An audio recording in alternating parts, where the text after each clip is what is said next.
Dooley Field, Sanford Stadium. On this day of reflection, we've got UAB, the reigning Conference USA champions, taking on the #2 Georgia Bulldogs on an irradiant Saturday afternoon here in September. On this day of introspection and perspective, Mark Jones alongside Robert Griffin, Quint Kesnick down to the field, joining us in just a moment. UAB winning the toss, deferring to the second half. That means Georgia will receive the opening kickoff. Kearis Jackson is back deep with Zamir White. And this will come out 1st and 10 from the 25. Quint, big news for Georgia. What's up? It's been a week of quarterback intrigue. Until we see it, I'm not sure if we should believe it. JT Daniels dealing with an oblique injury this week. His practice time this week was limited, and in pregame he came out at 2 o'clock and threw aggressively. Gave the thumbs up. Well, all signs point to JT being the starter. Not so fast. I talked to Kirby Smart moments ago. He said JT is cleared to play, but enter Stetson Bennett. And there he is. Stetson Bennett, folks, will start in this ball game. Not quite sure who the backup is, Carson Beck or JT Daniels. Well, there's the big news. Stetson Bennett, the 5'11 senior, former walk-on, taking his first snap there and hands it off to his starting tailback, Zamir White, who picks up 2 yards on the play. Noah Wilder making the tackle. What does this do for Georgia, Robert? Yeah, Stetson Bennett, he's one of the favorite sons of this Georgia fan base. His story is incredible. His nickname is the mailman because he always delivers. So I'm interested to see how he does today. But yeah, this is a big shocker. If JT Daniels is cleared, why isn't he playing? 2nd down and 8. Bennett back to pass, taking a shot on top, wide open, explosive play, finally, touchdown Dogs, Burton.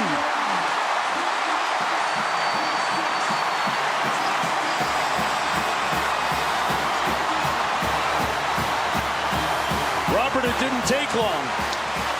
Stetson Bennett just said, Robert Griffin, that's why I'm playing. Jermaine Burton, one of their leading receivers from last year, just caught a 73-yard bomb from Stetson Bennett. He's a little bit of a gunslinger, and he said, hey, coach, don't worry. I got the explosive plays for you right here.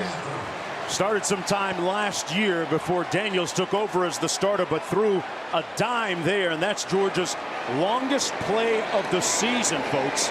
73 yards. To Burton, who's been injured a lot this year, called it in, had nothing but free real estate in front of him. Here's another look at it. The play started off with play action, but somehow there, number 21, Will Bowler, got lost in the coverage. And Jermaine Burton, this is a guy that we talked about with Coach Kirby, and he said, him right here, he's not quite at game speed, but number 21 gets run by at the safety position, trying to read run off the play action. And Jermaine Burton said, man, y'all better stop doubting me. I am at game speed. I'm ready to go. Wow. A knee injury in the spring slowed him down, and he missed a lot of practice time. But in his second play, Stetson Bennett throws a 73-yard touchdown pass to Jermaine Burton. That was a career-long catch for Burton, and his 4th touchdown catch of his career. Boy, what a start for the Bulldogs. Touchdown in the first play today. They didn't have any offensive touchdowns last week versus Clemson. Well, I guess we can stop talking about the explosive plays, huh?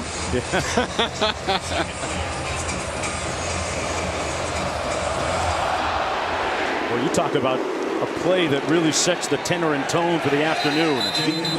Blazers going to have the ball 1st and 10 from their own 25-yard line. Tyler Johnson, the starting quarterback for the Blazers. He was 17 of 21 in their win over 10 days ago against Jacksonville State. Threw for a total of 319 yards. But with all due respect, Robert, to Jacksonville State, this Bulldogs defense has several NFL players on it. Yeah, you might as well go ahead and back the truck up and for the Senior Bowl or for the draft, and you can take about every one of these guys will be an NFL guy at some point in the future. Tyler Johnson has never seen this type of defense, and he's got to protect the ball today against 93,000 fans and Georgia's front. Wayne McBride steps up. There's the jet sweep, but they love to run a lot. That's Brown, and Brown is going to be brought down right near the line of scrimmage. Might have gained one.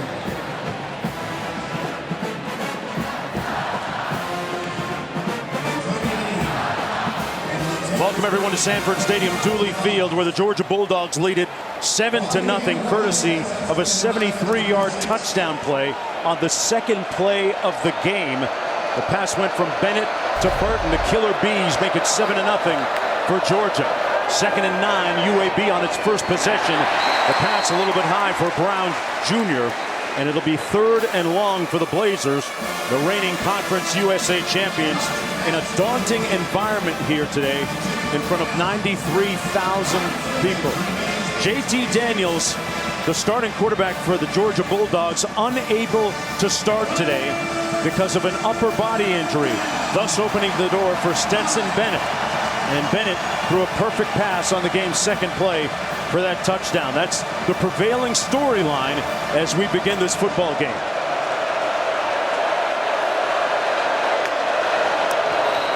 Blazers 42% on 3rd down last year. They're going to blow this play dead, and a flag down on the field. False start on the offense. All 11 players were not set for 1 second. That's a 5-yard penalty, and it remains 3rd down. Robert, a different volume this week as opposed to Jacksonville State, right? For yes. UAB? For the people at home, UAB just played their last game in front of 9,600 fans. And today, they're playing against almost 93,000. So when you talk about volume, this is a big moment for them. While the play was dead, personal foul on the offense, number 61. Late hit. That penalty will enforce half the distance to the goal from the tell us about spot, and it remains 3rd down. UAB and being able to just simply snap the football. Yeah, when you're talking about false starts on the offensive line and the communication between the quarterback and the center, the more fans there are, the louder it is. I don't think Tyler Johnson's really felt this in a couple years. Obviously, they went to Tennessee in 2019 and Texas A&M in 2018, but he didn't play very well in those games. So UAB's got to calm down. Right now, they got 3rd and forever.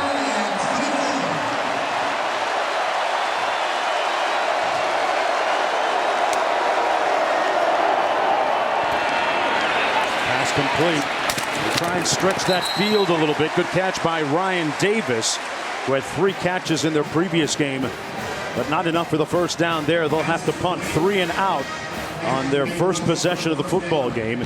In comes Kyle Greenwell, who ravaged over 50 yards per punt against Jacksonville State. There's a look at Keirs Jackson, one of the most dangerous wide receivers, still coming back and recovering from that knee injury, which has slowed him a little bit, seeing just punt return duty last week in that big win against Clemson. High spiral by Greenwell, comes down to the 32. Jackson tripped up at the 45-yard line, a 51-yard punt, and a nice return by Jackson, but there's a flag down on the field.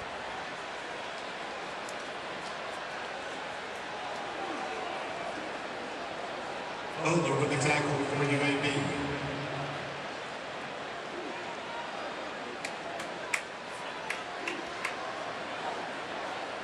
You know, Jonesy, they talked about Keirs Jackson, the fact that he took that brace off, and we saw him right there with just a leg sleeve on, and they said he was a lot more mobile, right? A lot more quick, looked a lot more like himself late in the week during practice. So we've got to pay attention to that.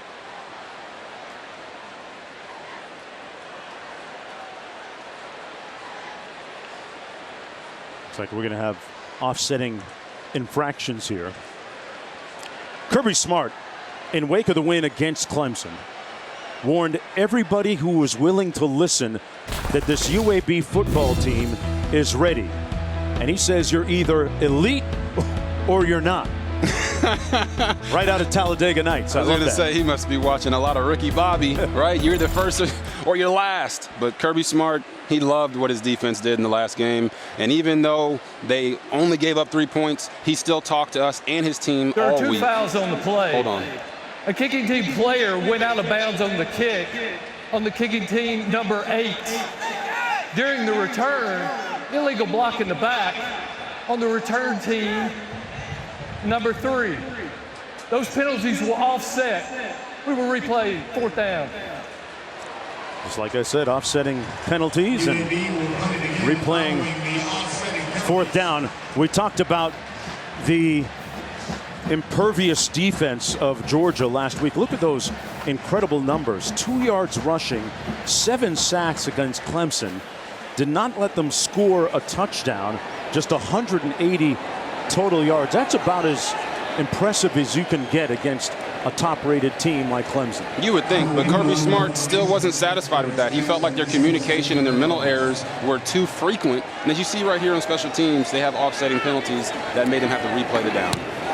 Greenwell going to punt another one. This one not as good as the first. And a fair catch called to the 45 by Jackson on the 38-yard punt. It'll be 1st and 10 from there. Good starting field position for the second drive of the ball game for Stetson Bennett. Great story. Former walk-on. He balled out as a scout team quarterback before the 2017 Rose Bowl, impersonating, of all people, Baker Mayfield in advance of that game. Well, he left the following year looking for a Power 5 offer, went to JUCO, and then committed to Louisiana. I'll tell you the rest of the story after this play with Cook in the backfield. Bennett looking to pass, completes it down to the 42-yard line to Mitchell, who moves the chains. Now, after coming out of JUCO, he commits to Louisiana. On the eve of signing day, he gets a phone call from Georgia again. They offer him a scholarship, and here he is now starting, and this is the second game of the season. Stetson Bennett plays with a chip on his shoulder. He's a story that the fans love, and he's earned every single thing that he's gotten here at Georgia. 12-yard gain on the first down, and nice run by Kendall Milton as we go downstairs to quit for more on Bennett. They chose Stetson's experience, as all week they were leading us to believe that Carson Beck would be the backup who would play if JT Daniels didn't play. But Stetson Bennett listed at 5'11", and nobody who's 5'11" lists themselves at 5'11". If you're 5'11", you list yourself at 6 foot. So because of that lack of height, you'll see him move the pocket. He likes to roll out. I don't know, Quint. Some guys go 6'1". Yeah, he looks about 5'8", fellas. Go 6'1". 2nd and 5. James Cook in the backfield. And we got some more whistles. Speaking of James Cook, we've seen White. UAB. We'll see Milton. Got a timeout by UAB. We'll see Kenny McIntosh as well in the backfield by committee by the Georgia Bulldogs. It's a look that they showed last week in that 10-3 victory against Clemson. Mark Jones chopping it up with Robert Griffin III, Quint Kessenich down in the field. Hey, week 2 college football. Interesting start here. Georgia without their #1 QB. What does it do for their mentality to start like this? I think what Kirby Smart did all week was tell everybody we're going to run the ball, we're going to run the ball. We know we don't have those weapons outside. And then they Houdini'd everybody, right? They ran the ball on the first play, come back, play action pass, bomb over the top on the second. And whenever you can get those explosive plays, it opens up everything else for you. Not to mention that UAB's defense normally doesn't give up those types of plays. Going to take a shot down the field on the sideline again, incomplete. We got a flag as well. It looks like we might have a pass interference call against Chris Mole in the secondary. 2 different flags down. A little bit of a choppy start to this football game. A lot of linen down in the field.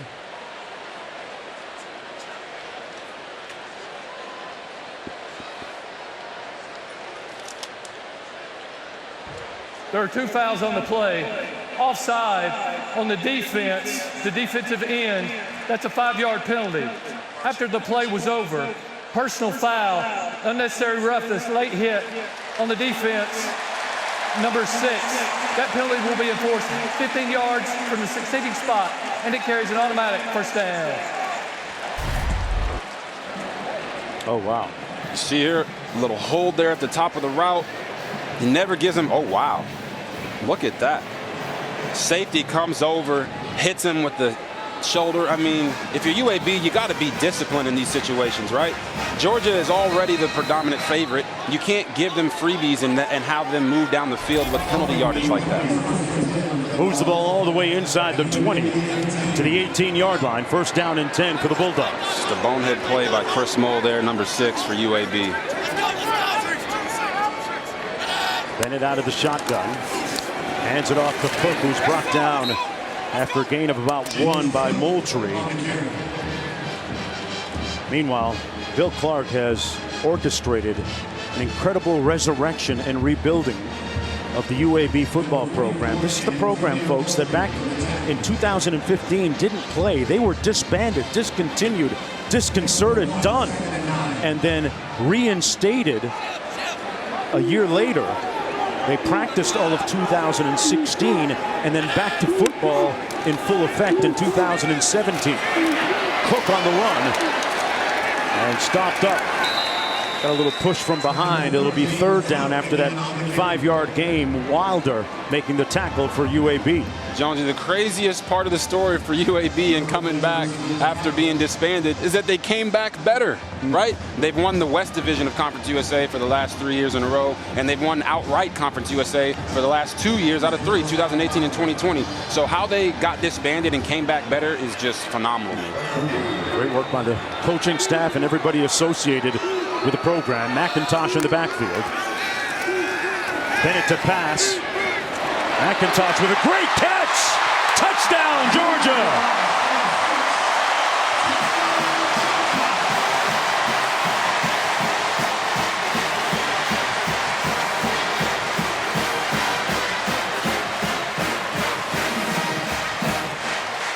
Kenny McIntosh right there with a one-handed catch. Tipped it back to himself, right? Stetson Bennett comes in for the injured JT Daniels. Drops 2 dimes for touchdowns. A missed tackle right there by number 15, Mac McWilliams for UAB. Man, Georgia looks really explosive right now. That was the big question mark coming into the ball game this afternoon after having just 21 yards, accounting for their longest play from scrimmage prior to this afternoon. Welcome back, college football, with about 92,000 of our best friends getting a little swole. Push-ups, work that chest. Back after this.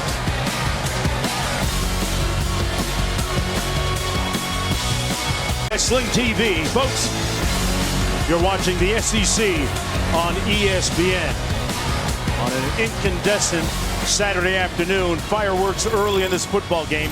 Stetson Bennett getting the start in place of JT Daniels, and he has given UAB all of that smoke early in this football game. 3 for 3 so far, a total of 97 yards, a couple of touchdown passes, and Robert Griffin III, he's off to a great start. Yeah, it's definitely not what we were expecting, right? We were expecting to see JT Daniels, but Stetson Bennett has stepped in. He's wheeling and dealing. He's got a little bit of a gunslinger mentality to him, and he plays with a chip on his shoulder. I'm loving what I'm seeing from him. Who wouldn't want to be 3 for 3 for 97 yards and 2 touchdowns? It's a dream come true. Yeah, the former walk-on really doing his thing here and really validating the decision of Kirby Smart so far to start him and rest an injured JT Daniels. One of the questions that begs right now is, hey, how does this talented UAB team get its footing? Call for the fair catch, 1st and 10 from the 25-yard line as we go downstairs to Q. Well, this Georgia quarterback situation was fluid and in flux all week. JT Daniels, emerging from that Clemson win with an oblique injury, saw his practice time diminished this week. Came out at 2 o'clock and threw, and I thought he threw well to the point where he gave a thumbs up to the fans and family members. But I asked Coach Kirby Smart who would start. He said JT's cleared to play, but you'll see Stetson Bennett, which is a little bit of a two-step for the Bulldogs because they all week long they said Carson Beck was their backup. Bennett has experience. Beck is young and talented. So far, it's been all Stetson. Quint, we never go for the pump fake here. On the run, Johnston brought down at about the 27-yard line. It'll be 2nd down and 8. Robert, what have you seen so far? What are your observations? Well, for UAB, I've been in this situation before at Baylor. You step on the field once, right, you're down 7-0. You step on the field the next time, you're down 14-0. And you cannot press in this situation. For Georgia, they're doing what everybody expected them to do. They're coming out trying to be explosive, and they've done that, running the ball and throwing the ball down the field. UAB just has to make sure that they survive the first rush and make sure that they get out there and start executing on offense. 2nd down and 8. Johnston fires into traffic, and it's knocked down. It'll set up a 3rd down and long. Greeny making the stop as we take a look at RG's threes. We talked about it. There's 92,000 fans here today. This is an environment UAB is not used to, but also 2 underclassmen classes for Georgia aren't used to it either. Okay. Who's going to make the most of this environment? The big dogs up front. Can UAB's offensive line block the front of Georgia? And can Georgia continue to dominate their offensive line? And then, man oh man, throwing the ball down the field.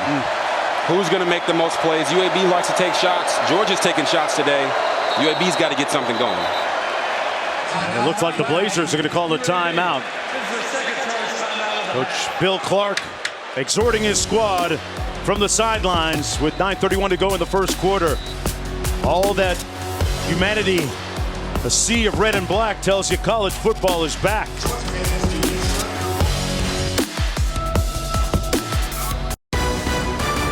ESPN College Football is presented by Sling TV. Replace cable with affordable live TV with Sling.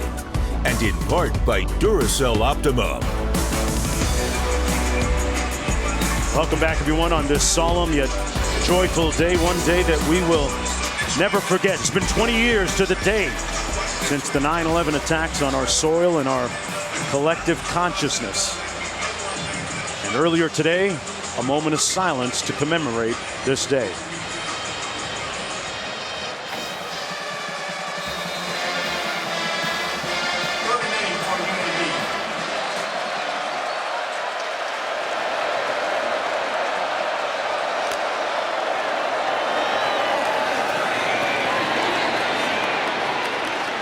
Blazers with their first down of the ball game. Number 1, Jermaine Brown.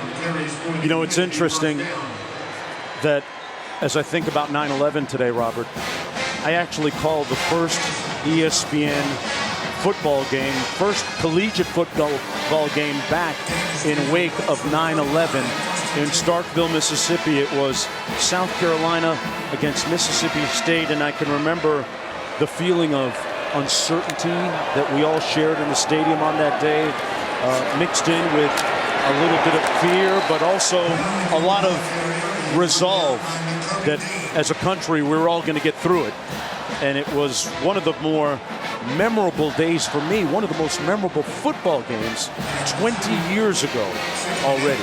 Yeah, we all can remember where we were when 9/11 happened. Yeah. I remember when the World Trade Center got hit, and I thought my aunt was there, but she wasn't.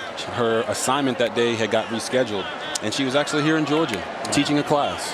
So it's amazing how sports brings our country together and really is the embodiment of our spirit.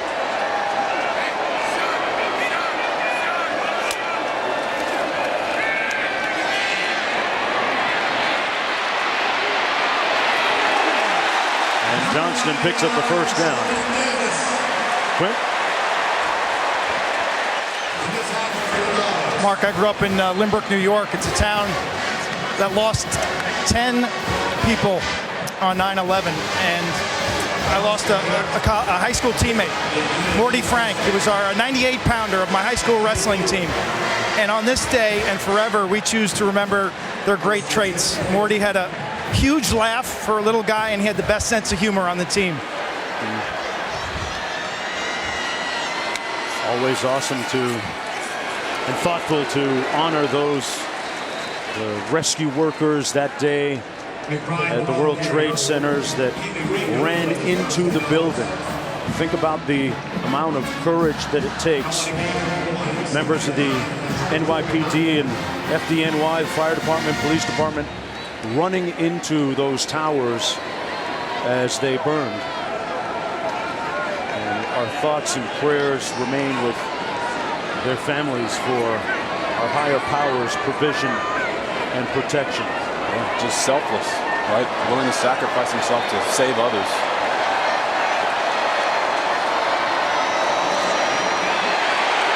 Blazers taking a shot. Picked off. Lewis Seen with the interception for Georgia. It's just Great an pressure. ill-advised. Yeah, great pressure by Stackhouse up front. Just a ill-advised throw. Tyler Johnston, we talked about it earlier. He has to protect the football. When he's coming to these big-time SEC environments, he has not done that. And right here, he was just throwing this up for grabs. I don't understand what he was doing there. The pressure that was on him, if you feel that, throw the ball out of bounds, right? Don't just heave it up in the middle of the field and hope and pray that somebody's going to catch it. You know, that looked like one of those throws where you say, well, somebody's got to be open. Yeah, great point. And now, Robert, we have another quarterback in the ball game for Georgia. It's going to be Carson Beck, number 15, a 6'4" freshman out of Jacksonville, Florida. Handoff, Zamir White, a.k.a. Zeus. You hear that chant and cheer come up every time he touches the football. Stopped up for a gain of about 3 on the play. 6.5 minutes to go here in the first quarter. We get a look at our second quarterback.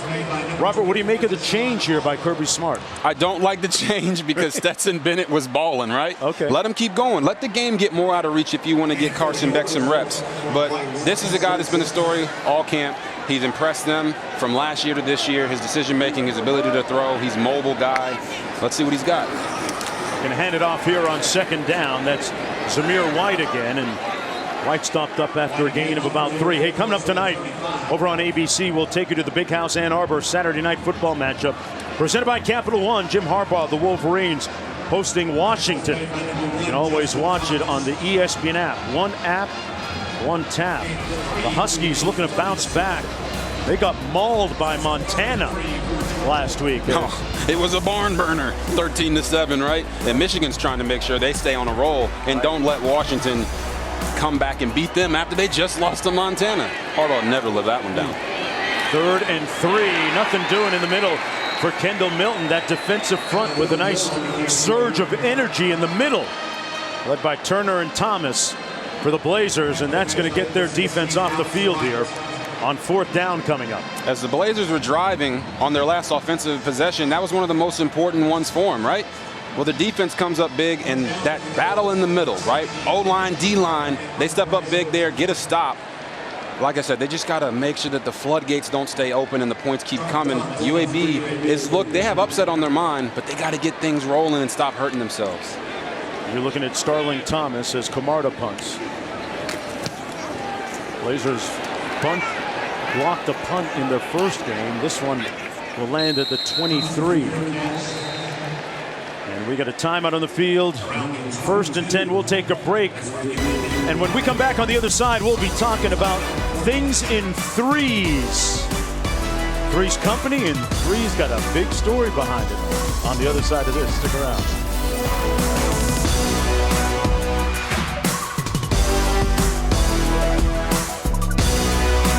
8 Mile M&M. New quarterback in the ball game. That's Dylan Hopkins, seeing his first action. Gains about 8 yards. Clay Matthews, the 3rd. John Thompson, the 3rd. And of course, our very own Robert Griffin, the 3rd. You know, they say there's power in threes, right? But here, looks like we got another quarterback in the game. Hey, what do you bring in? Like, I want to meet 2 and 1. 2 and 1? You want to? Oh, you want? Okay. Unfortunately, one is no longer with us. Gone to the Lord, but Junior, we get 2. We can definitely make that happen. Okay. Under 4 minutes to go. Nice run between the tackles for Jermaine Brown as we take a look at our new quarterback, Dylan Hopkins. Got a flag down on the field. Hopkins out of Maryville, Tennessee, 6'2" junior.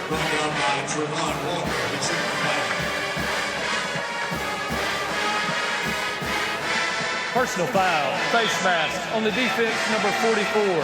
15-yard penalty will be added to the end of the run, and it carries an automatic first down. Dylan Hopkins came in against Jacksonville State Went 2 for 2, including a touchdown pass. And he's a guy that changes the pace a little bit for them, right, Robert? Yes, he's a little more athletic, okay. right? He can run a little bit more. But that dime he threw to Trey Shropshire last week, on the money. And when you talk to head coach Bill Clark, he said that Hopkins has been pushing Tyler Johnston all camp to be better. So they really believe in this young man. Nothing like competition. On first down, nowhere to go for Brown. And finally, makes a little bit of lemonade out of the lemons that were given to him. Picks up about 2.5 yards on the play. That Georgia defense has been intransigent this year. You talk about some guys that really make that line of scrimmage work for them. Jordan Davis, number 99, one of the leaders up front. Yes, he's 6'6", 340 pounds. Say it again for the people in the back. 6'6", 340 pounds. They don't make guys like this all over the world, right? But they're led by N'Kobe Dean, number 17. It was a pleasure talking to him this week, an engineering major, and he can run and hit. On the handoff to Jermaine Brown Jr. and Jordan Davis, the reigning defensive player of the week in the SEC, makes the tackle. Talk about a space eater. But more than a space eater, right, Robert? Yes, he's more than a space eater. He's not just going to two-gap and let them hold on to him. He's a guy that can move for his size at 340. You saw him right there, shed the block, get to the other side, and make the tackle in the backfield. Jordan Davis, they say he's got a great personality and he's a funny guy, but I don't think the running back thought he was very funny right there. No, there's no laughing matter. 3rd down and 8. 4-receiver formation for the Blazers. And sacked back at the 47-yard line. Hopkins with nowhere to go. Great pursuit by Adam Anderson. And he gets the sack for Georgia. Anderson, a guy that predicted, or at least he says he's shooting for 20 sacks this year. Might be a little bit ambitious, Robert, but why not? Yeah, he's a guy that all he's got to do is get 2 a game, right? But you see him, he starts with the stunt game, and he just runs down the quarterback there. You can't coach speed. These guys are long, fast, and they are dominating up front right now. 6'5", 230. Greenwell punting. Jackson makes the fair catch at the 12-yard line. Let's go back to the studio for the first time today.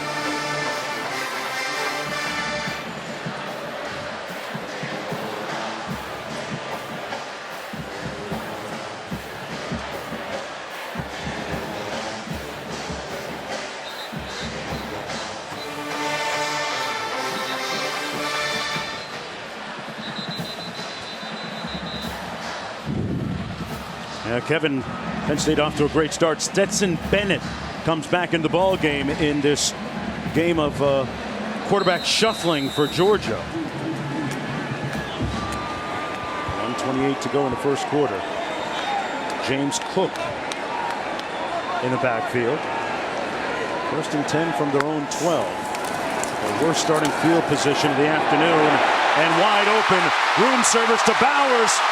And the freshman is off. Foot race. They're looking at shoe bottoms and nothing else.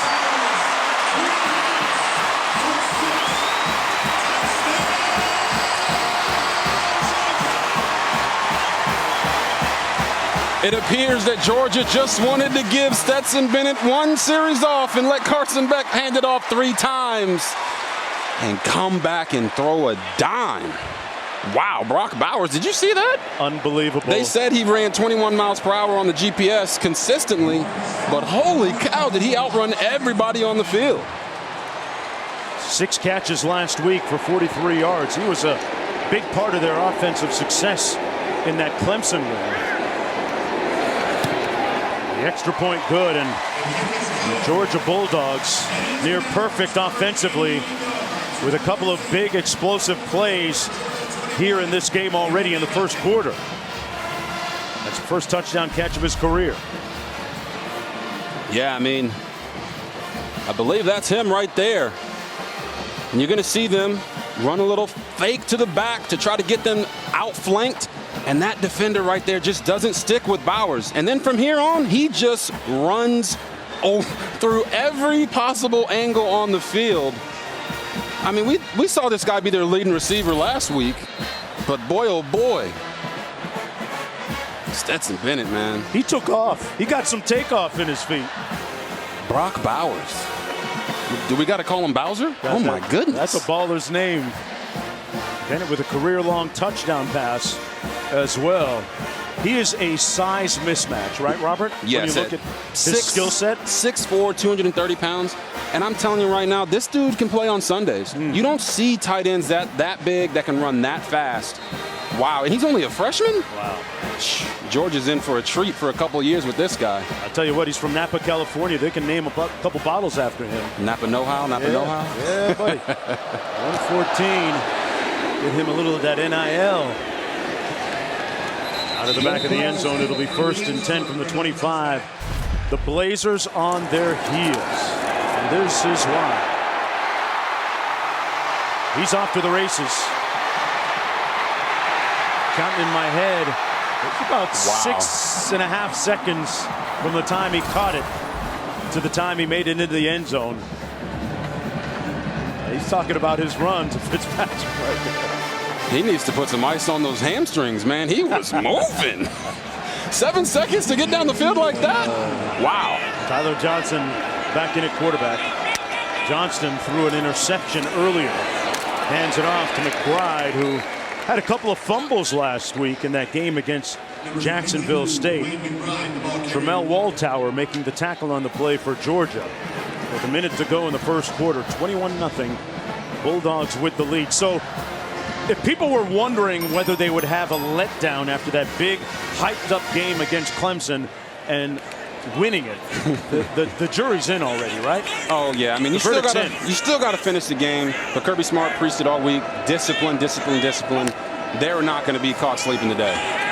Johnston to pass, Swarm sacked back at the 18-yard line. What a blow by Stackhouse and Jalen Carter. Wow, Nazir Stackhouse. Did he just make Tyler Johnston look like a little kid back there? 10th sack of the season. Listen to this hit. Oh, man. He just pushed him. He didn't even hit him that hard. That's a big human being, too. 6'3", 320. There's a few of them. Tyler that Johnson. Georgia defense. To say Tyler Johnson definitely felt all of that 320 right there, man. And that's going to be the end of a very impressive first 15 minutes of play for the Georgia Bulldogs. #2 in the country. Their starting quarterback sidelined by injury. JT Daniels giving way to Bennett and Beck on a Saturday afternoon that will always live in our hearts and our minds and our memories. We'll never forget.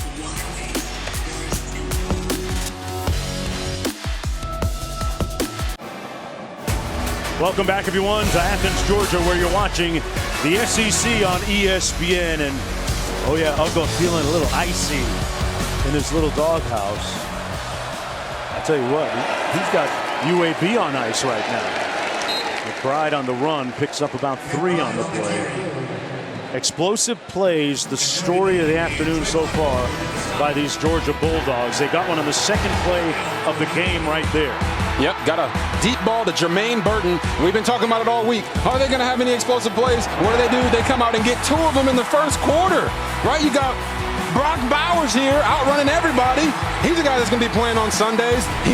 Man, oh, man. Darius Jackson standing at his own 30. High spiral. And a fair catch called at the 38-yard line. A 41-yard punt. Nothing on the return. The #2 team in the country has a defense that's bringing some smoke here so far the afternoon. Yeah, Jonesy, they're not just bringing smoke, right? They are smothering UAB right now. They're getting interceptions. They're getting pressure on the quarterback. They're stomping out the run game. They're doing what they're supposed to do. They're the #2 team in the country. Look at this. Wow, they got a touchdown on 3 of their first 4 drives, 2 of 70-plus yards, and the defense only allowed 36 yards, has a pick, and 2 sacks. They're balling. Remember, they had 7 sacks defensively last week in that impressive win against Clemson. Taking a shot again. Bennett slings it wide open. Catch by Smith. Room service. Touchdown. explosive play. That's straight dynamite, 61 yards.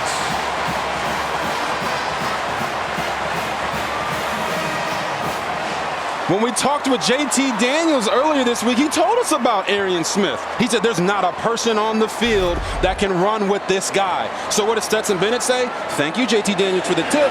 I'm going to throw it to him right here. He's got Damon Miller running for his life, trying to catch him on that play. Arian Smith bombs over Baghdad. Wow, what a play. 14:09 to go in the first half, and this portrait of dominance that the Bulldogs are painting so far is being filled in little by little. Stetson Bennett got it off just in time, and Smith at the other end of that rope. That's how you do it.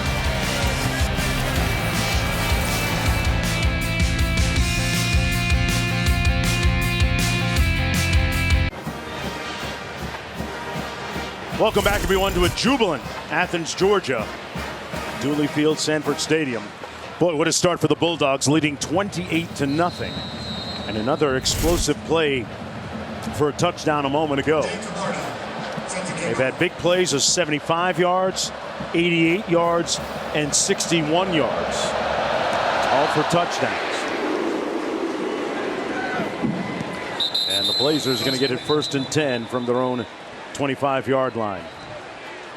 Let's take a look at this week's college football rankings, brought to you by Allstate. Alabama and Georgia 1-2. Oregon upsetting Ohio State. The big story so far. Robert, as you look at that, is the gap between Alabama and Georgia big, or is it Georgia, Alabama, and the rest? I was going to say right now, it's these two teams, and then it's everybody else, right? Okay. It doesn't matter who's on the back end. Georgia is proving today why they are the #2 team in the country. They heard all week about the explosive plays, and what did they do? They came out and got 3 of them in the first half, in the first quarter, and 1 minute of the second quarter. So Georgia is showing me right now that they're here, and they might have closed that gap on Alabama. Out of the backfield, Johnston completes it to Stanley. Stanley picks up the first down, gained about 18 on the play. Mark, you're asking Robert what he wants for dessert, and we haven't even served the main course yet. We're still on the appetizers. Can we just enjoy some appetizers here? Quinn, it kind of feels like we had about 3 entrees already. Yeah. Excuse me, though. I'll back it up a little bit. Thanks. You're right. You got a point, Q. First down and 10 from the 14. I love it when Q checks me like that.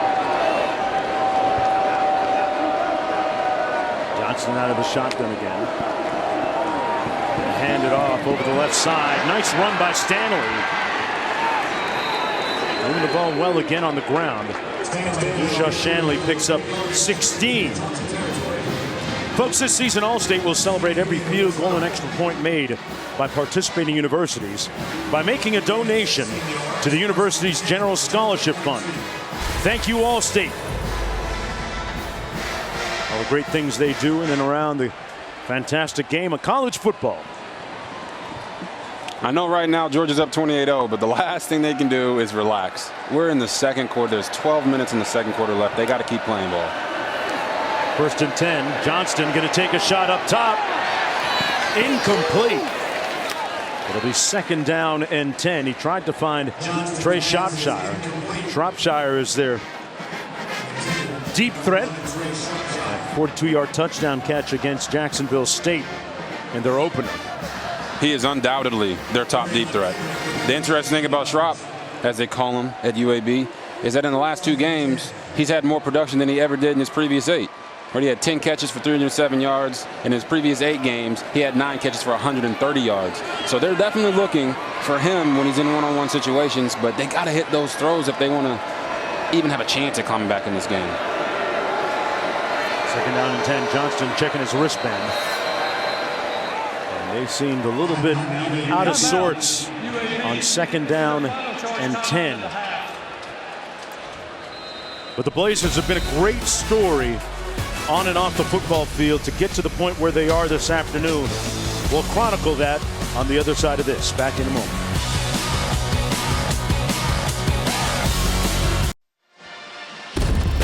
Something special happening in Birmingham, Alabama when it comes to UAB's football program. A program that back in 2014, after being bowl eligible, discontinued, shut down. 66 players left the program. It was reinstated in 2015, even though they didn't have football that year. In 2016, they signed a bunch of players and got it back up and running in 2017. They've won 3 consecutive division titles in Conference USA, including 2 overall Conference USA championships. And they've got 3 players that were part of that first class that started the program again. One of them is the quarterback, Tyler Johnston. Tells you what he means to this program. Completes that pass inside the 40 to the tight end, Hayden Pittman. Yeah, if you're talking about UAB and the remarkable job that they've done getting the program back on board, right? And they, not only did they come back, but they came back better. Right. But you see Coach Clark taking these timeouts, and you talk about their program coming back from the ashes. And I really do feel like right now, he wishes he could start this game over. And the only way they're going to have a chance to win is if they look at this game as 0-0, and on defense, they got to lock it down and be that top 10 defense that they were coming in.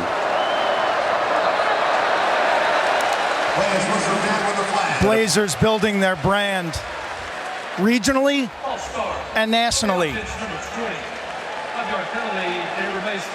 Sitting on an historic moment.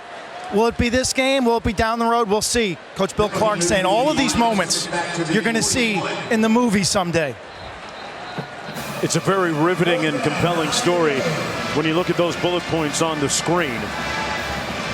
To start it back up and to get it going to be as successful as it's been in the last 3 years with the championships is very remarkable. 3rd down and 9 after the penalty. Johnston incomplete at the 25. Tried to hit Ryan Davis. And 4th down coming up. Well, this storybook comeback and resurrection of the program feels like a little bit of a horror show right now. I was going to say it was all good till they snapped the ball for that first play, right? Coach Clark, rankings mean nothing. They saw Tulane almost beat Oklahoma. They saw Northern Iowa almost beat Ohio State or Iowa State. They saw Montana beat Washington. And right now, they're getting beat down by the Dogs. Those are the football pointed down for Greenwell. It caroms into the end zone on the 41-yard punt. It'll come back out 1st down and 10. Well, time now for our game track brought to you by Mission Tiger. With 11:22 to go in the first half, Georgia football. Our game track brought to you by Mission Tiger. There he is. Stetson Bennett. 5 for 5, 246 yards and 4 touchdowns. Hey. Wow. Can we go back to Tony the Tiger? He looked like he's been lifting. Oh, man. Tony's been lifting. Tony's always been lifting. Carson Beck back in at quarterback. Why? Tony wasn't that swole when I was a kid, chomping those Frosted Flakes. Nah, he was not. Little play fake. Another shot up top in the middle of the defense, incomplete. At the 33-yard line for Arian Smith. This guy that caught the touchdown the last time he was on the field. It'll be 2nd down and 10 with 11:15 to go in the first half. They brought Carson Beck in a couple series ago, handed the ball off 3 times. Now they're trying to get him in on the deep ball party, the explosive play party by taking a shot down the field, and he just left it a little short. He had his guy wide open down the field, and Arian Smith, and he just left it short there. Maybe a little first game jitters. He's a young guy. Let him go out there and play. We've got the luxury of giving him a shot here this afternoon. Play clock down to 5. Going to run it with Kenny McIntosh, and he picks up a yard on the play. It'll be 2nd and long coming up. Bennett, JT Daniels there to his right. And Tony, yeah, look at those. He's had a lot of arm days. He's been working on the biceps. Bennett started in place of Daniels today. Started, oh my goodness, he is starring right now. Big time. 3rd and long. Burton sets, comes over the middle. He was the intended target, but it was batted down at the line of scrimmage. Good pressure by Moultrie, number 44. I get the feeling that Kirby Smart didn't like the fact that the offense didn't score a touchdown last week, and he's taking that out on UAB today. And his guys came out and they've executed at a very high level. So for all of that talk about no explosive plays and they only scored 3 points and they come out here and they do what they're supposed to do as the #2 team in the nation, I think they're on the right track. Marta standing at his own 7-yard line. Wow. Launches one into orbit all the way back to the 20 for Thomas. And he's brought down at about the 17 or 18-yard line. 60-yard punt. What a boot by Camarda. And coming up at halftime here at Dooley Field, Sanford Stadium, they're going to be honoring that 1980 team that won the national championship. Some of the greatest names in the game as part of that team. Back after this.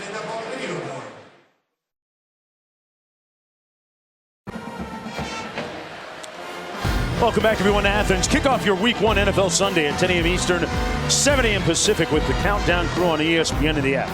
Patrick Mahomes sits down with former Chiefs teammate Alex Smith, who's now part of our Countdown team, plus an inside look at what could be Aaron Rodgers' last dance in Green Bay, and all the early breaking stories, injury updates, and preview games of each contest right up to kickoff.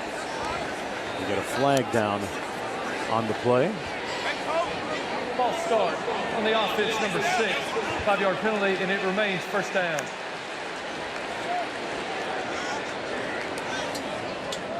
Tough start here for the Blazers. It's another penalty, man. Just continuing to shoot themselves in the foot. Johnston back in at quarterback, who gave way to Dylan Hopkins a little bit earlier. First down and 15. Still looking for Shropshire to make an impact here. Jermaine Brown in the backfield. That's Shropshire in motion. And that's the catch by Johnson Sanders. Nowhere to go for him. He's brought down right at the line of scrimmage.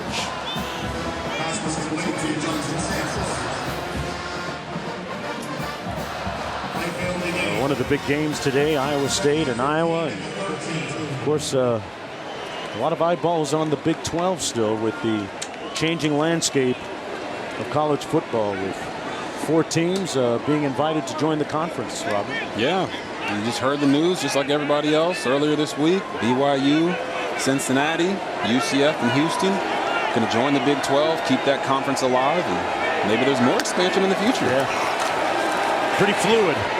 Screen set up, complete to Pittman, and he's met immediately almost. And another flag down on the field with 3rd down coming up. Pittman making the catch.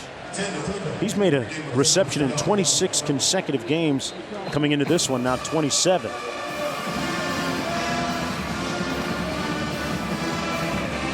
That's going to go against the Blazers. Again. Indication.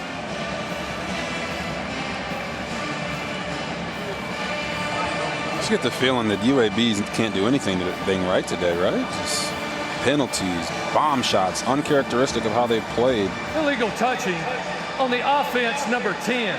That penalty is declined. It will be 3rd down. Robert, getting back to the Big 12.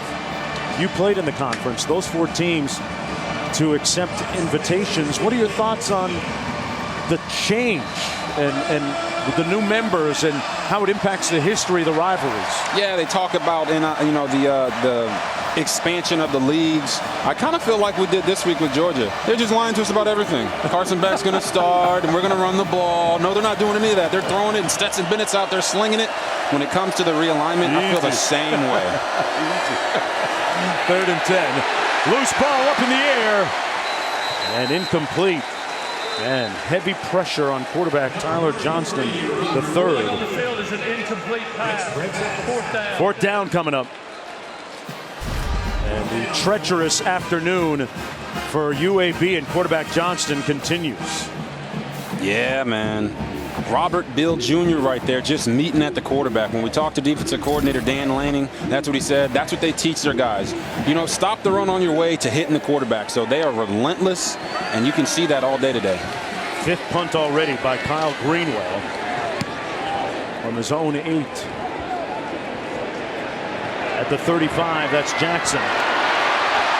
Still on his feet. Nice return and a flag down to the 34. Countless amounts of linen down on the field today.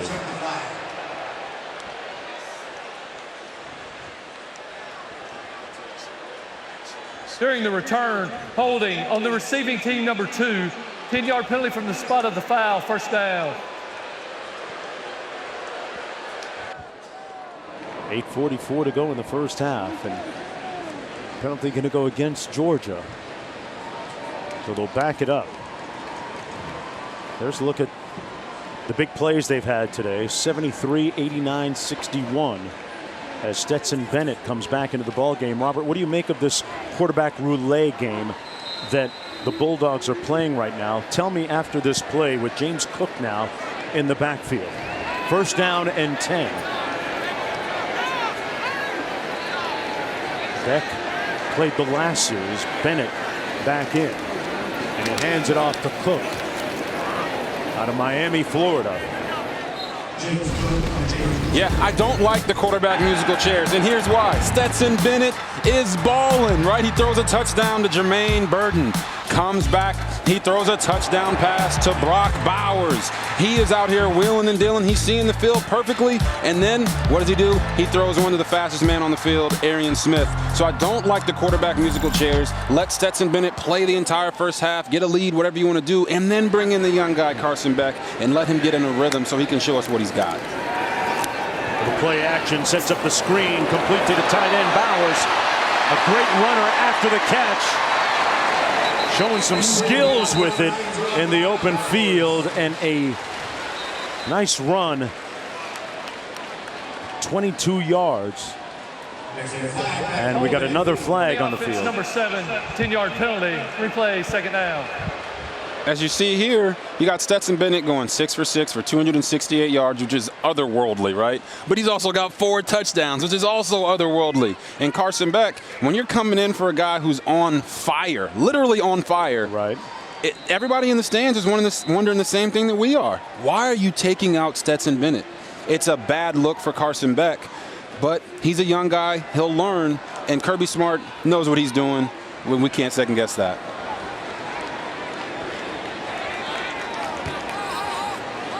First and 10 from the 41. Pass to the tight end, John Fitzpatrick, who's coming back from a foot injury a little bit ago. On 2nd down, it'll move the ball up a little bit. Sets up 3rd down and about 3.5, long 4 to go. Cook nowhere to go. Stopped up in the backfield. Nice surge by Tyree Turner. And a big defensive play that time by UAB.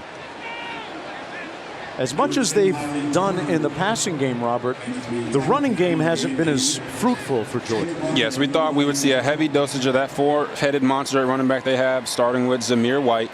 But they haven't been able to run the ball effectively. And maybe they knew that coming in. But right there, they do a tempo 3rd down run, which they did last week against Clemson, and UAB was all over it. Okay, are we nitpicking a little bit there? I'm just talking out loud here. We're nitpicking just a little bit. I mean, they got 271 yards of total offense. It's like saying if a guy walked on water, we're complaining, oh, he can't swim. Look at that. That's very true. That's very true.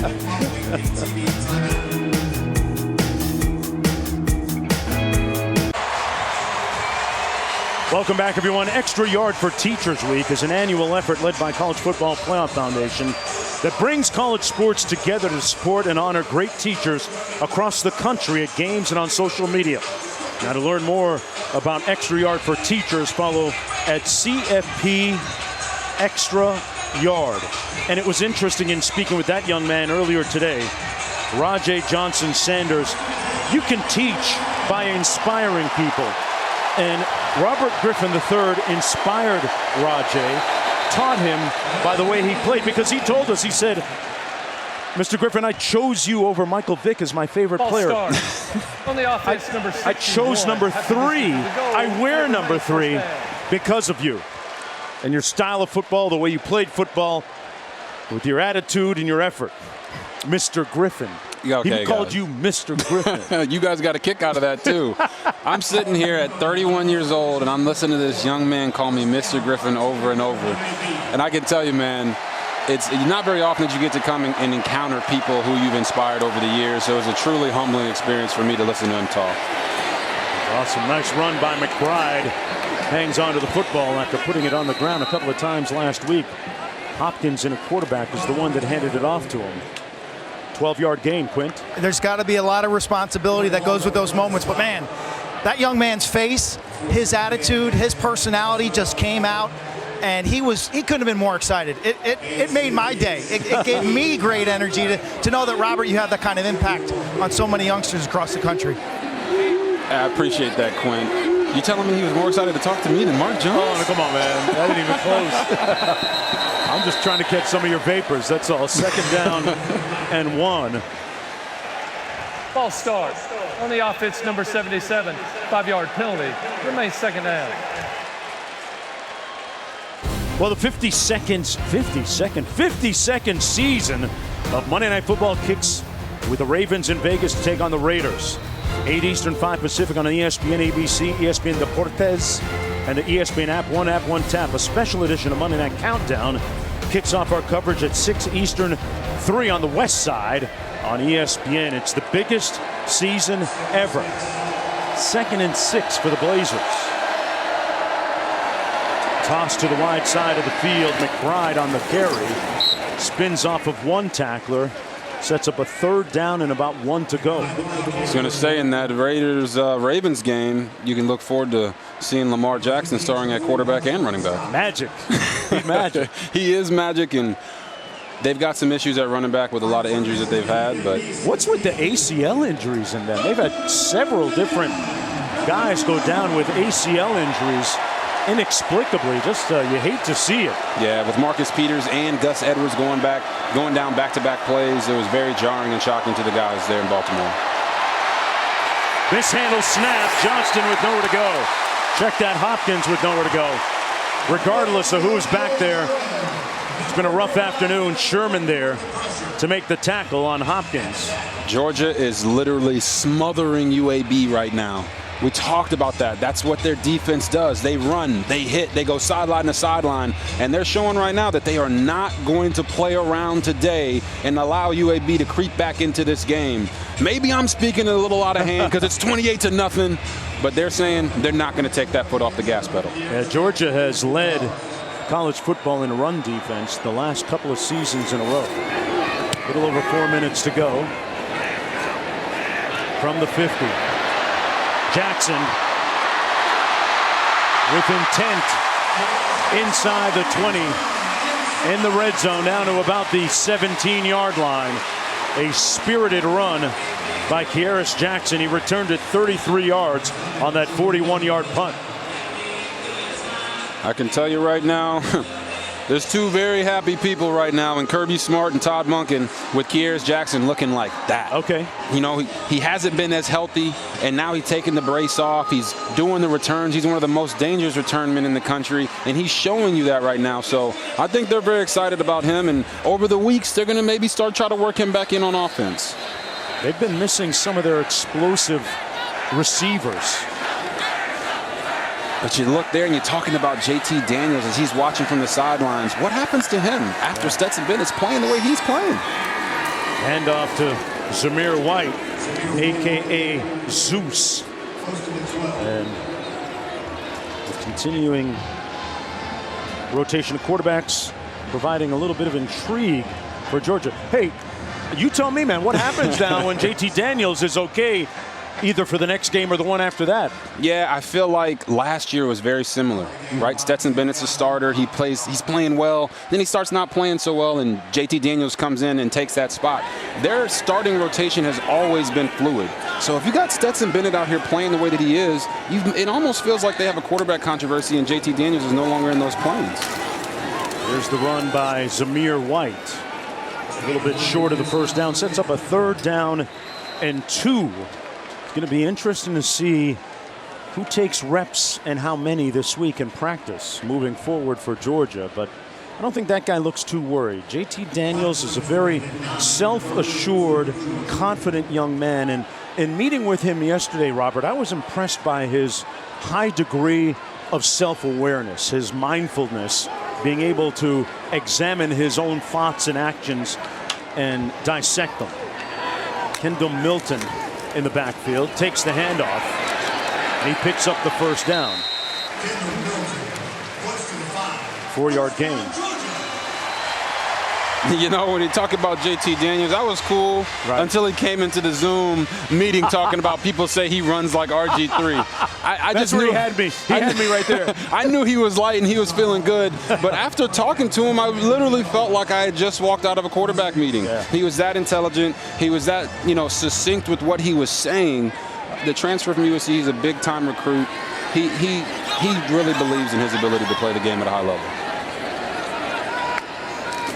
On 1st and goal, handoff to Milton, nowhere to go, stopped up by a cater of tacklers for the Blazers, and leading the way was Wilder. That's going to be a loss of 3. Wilder joined by Alex Wright. It'll be 2nd down and goal. A look at the menu of games coming up a little bit later on ESPN, ABC, ESPN2.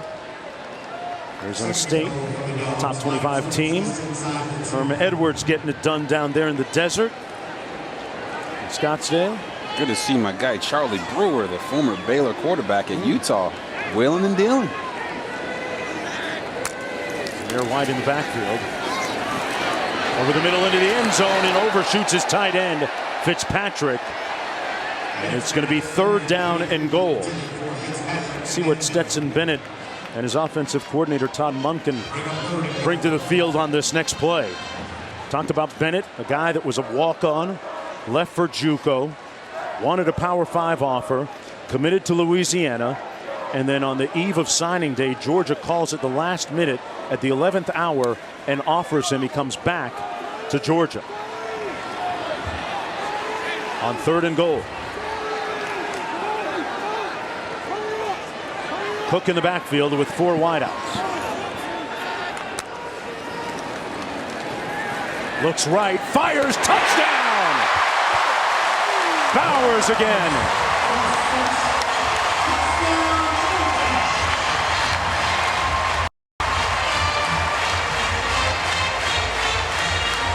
Stetson Bennett's not taking any prisoners today, fellas. He's willing. He found his guy Brock Bowers, the leading receiver from last week against Clemson. They run a beautiful cross concept there. Figure out who's guarding who. Comes right back on a dime. Stetson Bennett. Wow. 5th touchdown pass of the afternoon with 1:13 to go in the first half. It's been all Georgia so far. As impressive a game as you could draw up. 2nd touchdown reception for that guy, Brock Bowers, out of Napa, California. Georgia Bulldogs recruit that state, the Golden State, incredibly well. They have a bunch of talented players from the state of California on their roster, including Jermaine Burton, who caught the touchdown pass on the 2nd play of the game. Of course, JT Daniels is also from Irvine, California.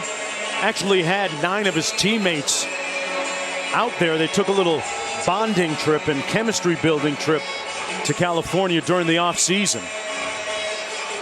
Had a good time hanging out and building chemistry and getting in a couple of workouts. I don't think coaches were invited, Robert. They were not Players invited. only. And JT actually talked about how they didn't really work out that much. Right. It was a trip about bonding. And that's what we heard all week from Coach Smart, Coach Monken, and the players, that they felt like they needed to get their bond stronger. Connection. That connection, right? That way when they get into those hostile environments, when they're against Alabama or playing these teams like Clemson, that they feel more connected and are willing to do more for each other. Maybe that was the missing piece that Georgia needed to get.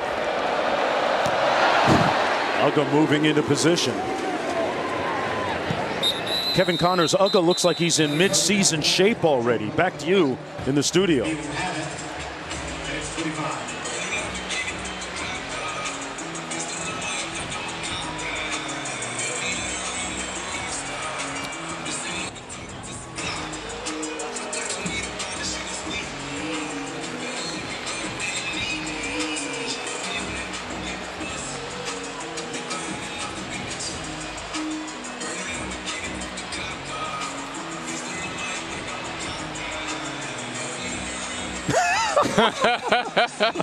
Hey, coach might have snuck in and out overnight.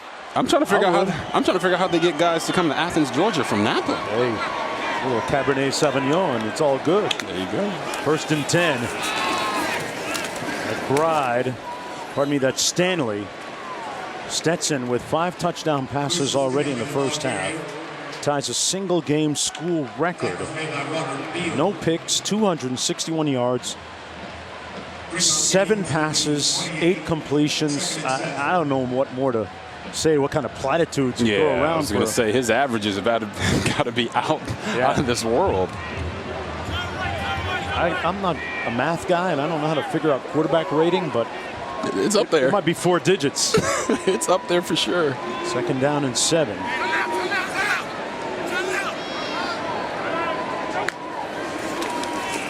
High snap, and they hand it off. Stanley trying to get to the edge on that stretch zone play. Robbie, let's go back to that play. Tell me what the key was. Yeah, you watch here. This is Brock Bowers. Bring your eyes there. They're going to bring a guy, run him on a corner stop route, get a guy in the flat and a guy across the middle, and then he comes back. They're really trying to put a stress on that safety in the corner. If the corner decides to take the flat route, Brock Bowers is going to be wide open right there as long as the safety doesn't jump it. Well, that's going to be the end of the first 30 minutes of play. That is the end of the first In front of a near sellout crowd of about 93,000. Georgia Bulldogs answer all the questions about their incendiary potential, their explosive big play potential in a huge way. 35-0 at the break. Let's go to the studio.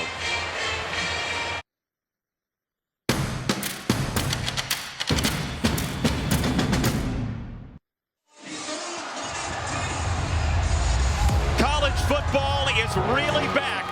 This place is nuts. Let's get ready to rumble. It's time to leave the locker room. I'm breaking through the door. The hesitation, get off of me. Oh my goodness. For us, it wasn't really much pressure because we knew we put the work in. Main event. I miss the costumes and the weirdness. I'm going to lay it on the line. Mackenzie Milton finding a way. Welcome to the main event. Intercepted. Pick 6, Georgia. You're either elite or you're not. And that's what we've been saying all camp. Welcome to the main event. Big time plays by the Bulldogs as we get started here in the third quarter of action. 35-0 Bulldogs with the lead against UAB. This college football on ESPN presented by Sling TV. You're watching the SEC on ESPN here from Dooley Field, Sanford Stadium, between the storied hedges. As we get ready to go here in the third period of play, UAB with the football. They won the toss, deferring to the second half. 1st down and 10 from the 25. They're going to run it between the tackles. This is Brown Jr. with a gain of about 5. Well, earlier this week, Kirby Smart said, hey, you're either elite or you're not. Not misquoted on that. Not trying to mislead anybody on that. That's what he said. Well, so far, Robert Griffin III, they look very elite in everything they've done on both sides of the football. I was going to say Georgia looks elite offensively and defensively, and the fans here, all 93,000 of them, should be very excited about the future. Number 2 coming into the game this afternoon. It's going to be a handoff to McBride, nowhere to go. And there's a look at that elite defense. Jalen Carter making the tackle that time. Here's a look at the numbers. Cogent ones. To date, 5 touchdown passes for Stetson Bennett, who got the start in favor of JT Daniels. And 223 of their 297 total yards coming on those big 3 explosive chunk plays. And already the Blazers looking at a 3rd and 7. Feel like they've been in 3rd and 7s all game. Johnston completes it underneath to the tight end Prince. He's going to be stopped up about 3 yards short of the first down, a 5-yard gain. So it's going to be another 3 and out for the Blazer offense. Would you go for it here? Man, I mean, they're clearly not. I mean, they're clearly not. But at this point, 35-0. I mean, you got to try, right? Yeah. Ryan McConkey instead goes back to retrieve this punt. Kyle Greenwell, who averaged over 50 per punt, bobbles it, but they whistled it dead. Lucky first. Might have had a little bit of procedure on this. So the first half starting just like the first quarter, second half starting just like the first quarter did. That's the 9th penalty of the afternoon. Yes. A lot of mistakes. Shooting themselves in the foot. Not gonna lie. A lot of people at home would have dropped that ball too if they saw these guys running after them. Okay, I get it. Run the ball. I'm feeling that. Gonna do it again, 4th down and 8. Greenwell. Fair catch called by McConkey at the 30-yard line. Let's go down to Q. Brief discussion with Kirby Smart. Halftime. If you're just joining this broadcast and coach put up let's say a checklist, here's some things. Was this team emotionally and physically ready to play? Check. Have they cleaned up mistakes from week 1 now into week 2? Check, absolutely. Have they developed depth? Yes, check. Explosive plays have dominated this game. I think the one nitpick that I would have, guys, we haven't seen much of a run game. Now, obviously, they're throwing the ball over the top and scoring at will, but can this offensive line and can these running backs get something going? White, Cook, Milton, McIntosh. 4 tailbacks we've seen already today. Toss into the boundary. This is Zamir White. And White gets out to the 35, stopped up by Will Bowler. Zamir White, Laurinburg, North Carolina. 6-foot junior, 215 pounds, a business major. He was talking to us about his old days in high school, Robert, where he was sprinting 10.58. in the 100 at his size. Yeah, you kind of told him it was a 10.8, and he said, no. He corrected us. 10.58. That's right. He says he's a track guy, too. Move a little bit. 2nd down and 6. Another carry for Zeus. Breaks a tackle. Runs through those arm tackles out to the 48, where Wilder finally brings him down. And a gain of 13 for Zamir White. We talked about the explosive plays, and here is their first one. You see receiver here, Jermaine Burton, and then you have the safety and the corner. The safety's going to see run and come forward, but the corner doesn't ricochet. So what does that mean? That means Jermaine Burton's all by himself. Todd Monken has been scheming UAB all day, and it showed with a lot of those explosive plays. Great game plan, great design, great execution. Precise. 1st down and 10. And it pulls it out, and incomplete over the middle intended for Rosemy Jack-Saint, a true freshman out of Pompano Beach. And here's the second explosive play of the day. This one went to Brock Bowers. What they do here is run him on a wheel route. Okay, they're going to bring the back into the flat and run a post by the receiver. So when the backer here or the corner collisions Brock Bowers, he sees the back in the flat and he falls off. But the receiver took the safety. There's no one over there for Brock Bowers. And what does he do? He puts the jets on, hits turbo, Fast and the Furious style, and takes it to the house. Once again, Todd Monken is scheming, and getting his guys open. And the reason he has to do that, Jonesy and Quint, is because he doesn't have the George Pickens. He doesn't have these guys that they've been looking for. And he doesn't have a Justin Blackman, right, from Oklahoma State, as you see a guy from UAB. Who he coached back in the day, yeah. Exactly. Starling Thomas is the player shaken up for the Blazers. Nice to see him get up under his own power. 2nd down and 10 coming up. And one more explosive play to look at here. Yeah, so here's their 3rd explosive play. And really, to tell you the truth, Arian Smith, fast as all out as anybody out there. He gets up on the safety, but this safety's not the issue. It's the middle safety in the middle of the field who's not helping him out over the top. So what does Arian do? He says, I'm leaving. He gets a bomb over the top, runs it in. You're always looking for your fast guys in space. And Stetson Bennett found his fast guy. Remember, they're missing George Pickens, who's out with a knee injury. James Cook in the backfield on 2nd and 10. Pass complete. Nice rope that melts into the arms of his receiver on the play for another 1st down.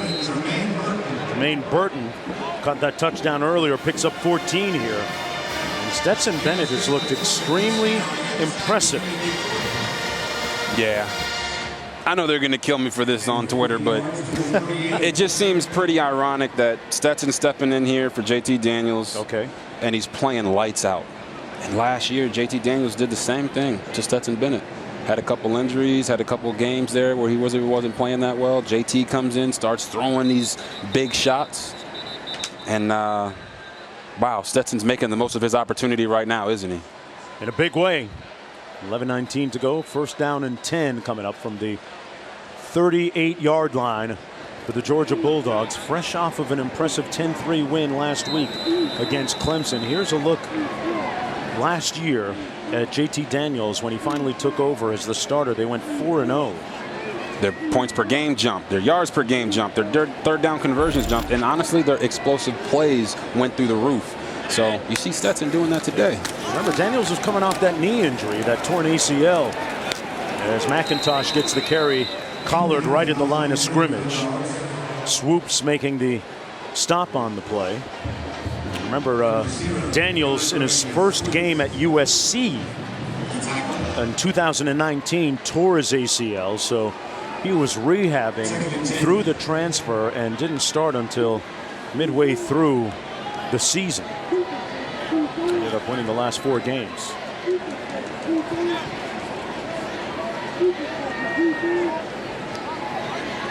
Second down and 10 coming up.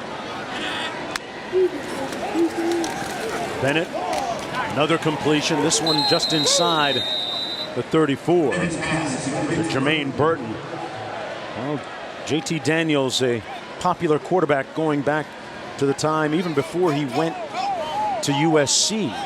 A highly touted prospect, and since coming to Georgia, he's inked a name, image, and likeness deal with a card company. Has a percentage of the royalties, and a great opportunity for the young man to put a couple of dollars in his pocket. 3rd down and 6. Student athletes now able to monetize their off-field endeavors. He's going to take off. He's looking like cash right there. Stetson Bennett, money, 20-yard gain. 1st and 10 Bulldogs.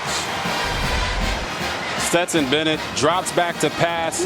He doesn't see anything, and he's just running. And I know JT Daniels is cracking jokes talking about he's running like RG3 out there, but Stetson Bennett right there, man, he was reminding me of myself. How about that? How about that? Stetson Bennett with a career-long run.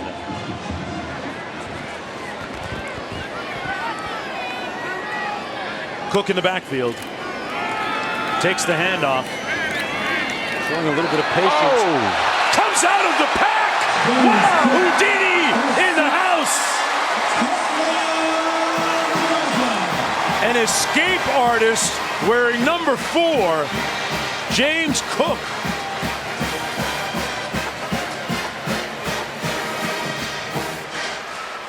That's his 7th rushing touchdown of his career.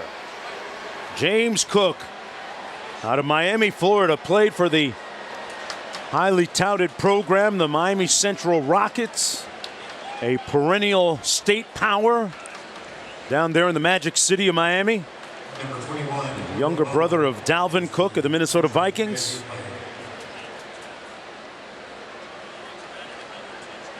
And the Bulldogs continue to pitch a shutout. We have an injured player from the Blazers down in the field. Folks, what a lineup we have here this weekend and Monday. U.S. Open Women's Final today on ESPN.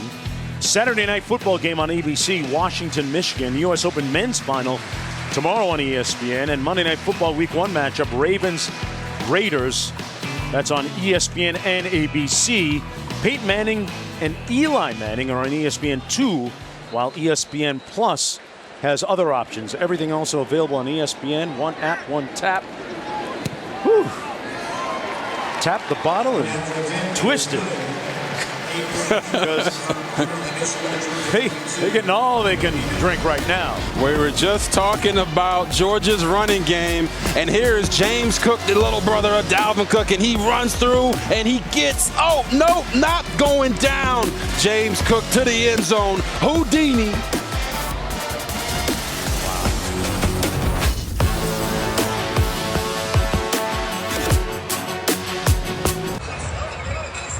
Back between the hedges at Georgia, where running the football has been part of the DNA here for over 40 years. Only 27 rush yards in that first half. We brought it up at halftime. Kirby Smart going to the running game to start that third quarter. 51 yards rushing, including a gritty James Cook touchdown. You've got some hungry, hard-nosed backs with fresh legs. Yeah, I remember the last time we had a Georgia game, James Cook missed their bowl game last year, the Chick-fil-A Peach Bowl, after the passing of his father, his namesake, James Cook Sr. Down there in Miami, Florida, unable to be with his teammates. Remembered by them. Several of his teammates scribbled his number on their cleats, and one of the coaches actually wearing his jersey during that game. First down and 10 for the Blazers, coming back the other way. Being shut out right now. They got to get some points on the board, right? Progress, not perfection. Yeah. Johnston, a little waggle action. And the pass is caught. Johnson Sanders with a flag on the play. Here's the call. Pass interference on the defense, number 6. The ball will be placed at the spot of the foul. Automatic first down. That's against Jalen Kimber. What a grab by Rajay Johnson Sanders. Yeah, Tyler Johnson throws this ball, and it's a little behind the receiver, but they're just saying that Jalen Kimber got there a little early. Yeah. And he had his hand wrapped around his waist, so not a great play there, but we can still talk about how great Georgia's defense has been over these past 2 weeks. Only 3 points up to this point, given up. On the pass interference, they move it to the 37. Ball start. On the offense, number 53, 5-yard penalty. It remains first down.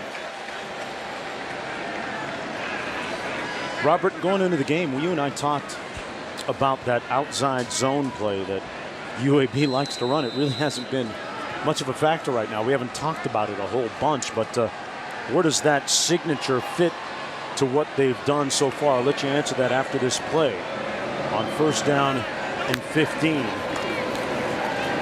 Time to throw it. Johnston up top and intercepted by Ringo. Kylie Ringo. Maybe they'd have been better off trying to run it. Yeah, they probably should have tried to run it there. Keely Ringo comes up with the pick.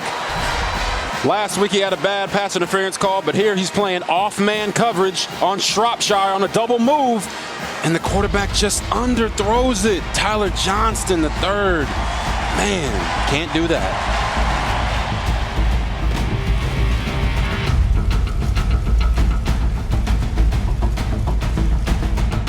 You know, doing our itinerant travels, we always love to give you a sense of place here at the University of Georgia this week. In 1962, Linnentown was a thriving black community in Athens located along Peabody Street. Well, that year, the city of Athens, Clark County, and the University of Georgia won a contract through the Federal Urban Renewal Program to demolish the community and make way for parking and student housing. Now, fast forward to February, the unified government in Athens, Clark County, Georgia, unanimously adopted the Linnentown Resolution for recognition and redress. Folks, it's the first official act of reparations in the state of Georgia.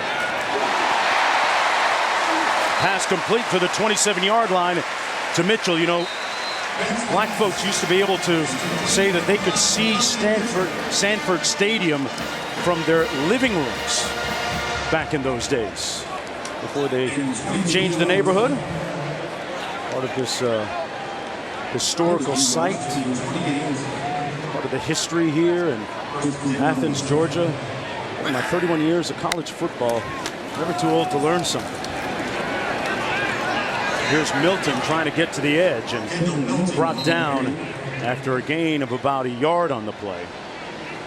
Yeah, it's like they say, every day you learn something new. Once I heard about Linnentown, I actually walked up to the area on the hill and wanted to feel the ground of that story, and I couldn't help but chuckle a little bit when they said reparations, because I was thinking about that Dave Chappelle skit. Right. You know what I'm talking about. Yeah, we all know that one. And there's a look at what it looked like circa 1943. They took the neighborhood away. Pass incomplete.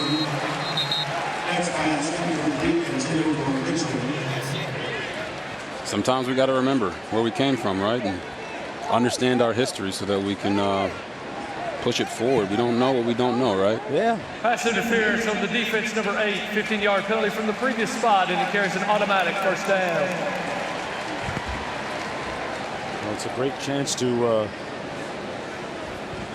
become enlightened, like I've been, and being able to research it a little bit and hear some of the anecdotal stories from people around here and those who have folks that used to live in the area back then.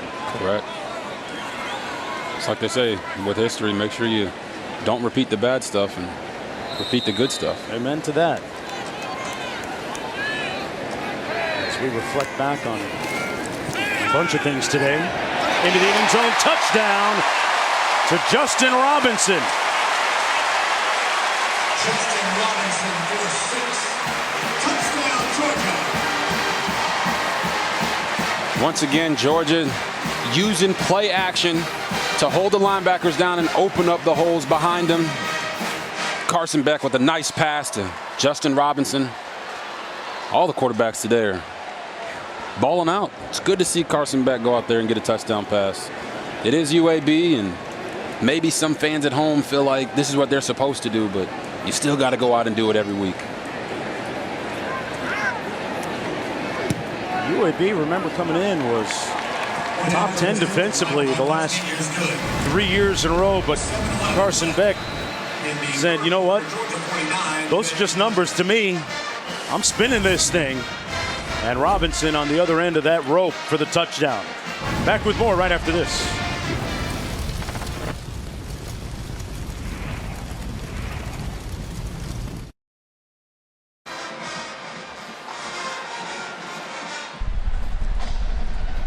September 11th, 2001, 20 years ago today, the reason why you see the flag flying where it is on this day as we commemorate those who perished in the attack on the Twin Towers 20 years ago today, as many of us reflect on where we were when it happened and what happened in the wake of that. Let's go back to the studio and Kevin Connors. Kevin?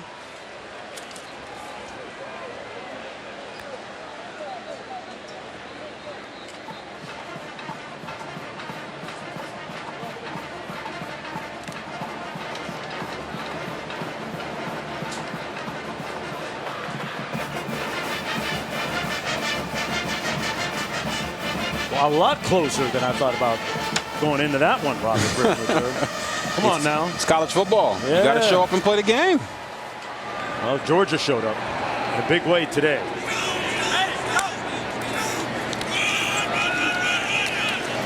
On the handoff, this is McBride.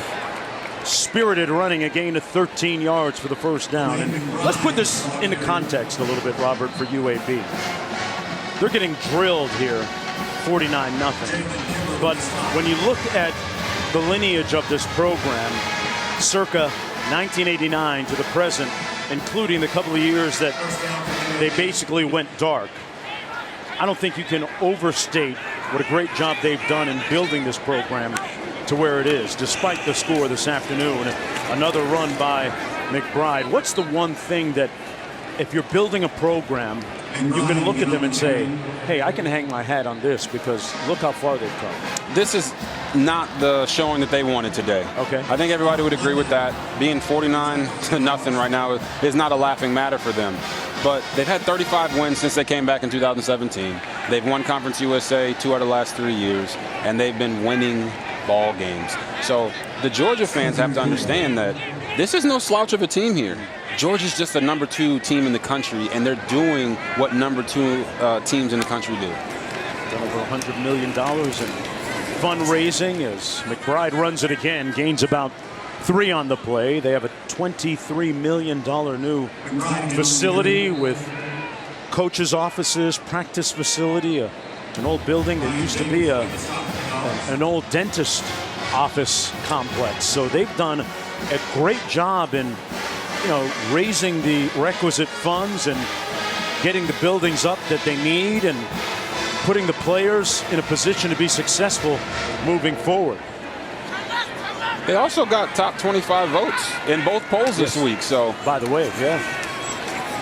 Pass complete over the middle. That's Ryan Davis. Had 3 catches for 51 yards last week. Hopkins with a nice completion, 8 yards on the pickup. 5:03 to go here in the third quarter. Mark Jones chopping it up with Robert Griffin III. Quint Kesnick down on the sidelines. For UAB, I would just say sometimes it's just not your day. And today was one of those days. They ran into a buzzsaw. Number 2 team in the country, hungry, wanting explosive plays. They did it early and often, and they've shut them down all game. On 2nd down and 2, Stanley upended, gain of about 1 on the play. Well, the U.S. Open Men's Championship match tomorrow at 4 Eastern on ESPN. Number 1, Novak Djokovic taking on number 2, Medvedev, with Joker looking to complete the calendar slam. Coverage begins with a women's doubles final featuring 17-year-old Coco Gauff and her partner Katie McNally. They're called McCoco. And at 1 Eastern, 10 a.m. Pacific, followed by the men's preview show at 3 Eastern on ESPN and the ESPN app.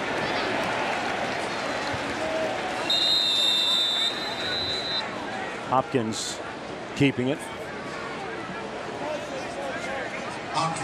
McCoco's a pretty good nickname, if you ask me. That's a good one.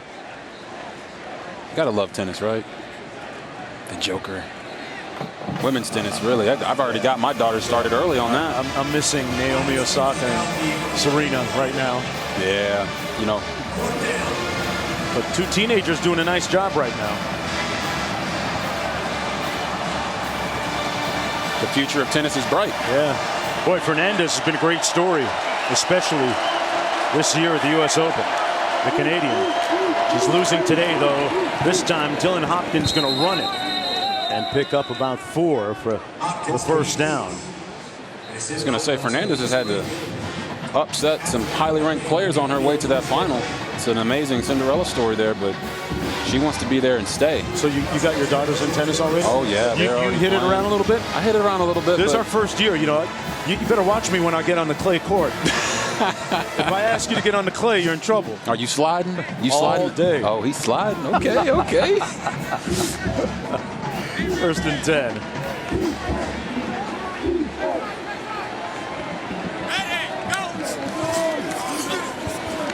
Hopkins back to pass. Incomplete. Johnson Sanders, the intended receiver. Well, Georgia number 2 coming into the game. Alabama, of course, number 1. And tell me again, Robert, where you think the cliff starts, the drop-off. Yeah, the cliff definitely starts at number 3, right? Alabama came out and dominated. They're leading 38-7 right now against Mercer, the basketball school, as much as I remember. Right. And you got Georgia out here, number 2 team in the country, leading 49-0 against UAB. Ohio State lost. Oklahoma didn't look great. Texas A&M, can they get over the hump in the SEC? Right now, it's Alabama and Georgia.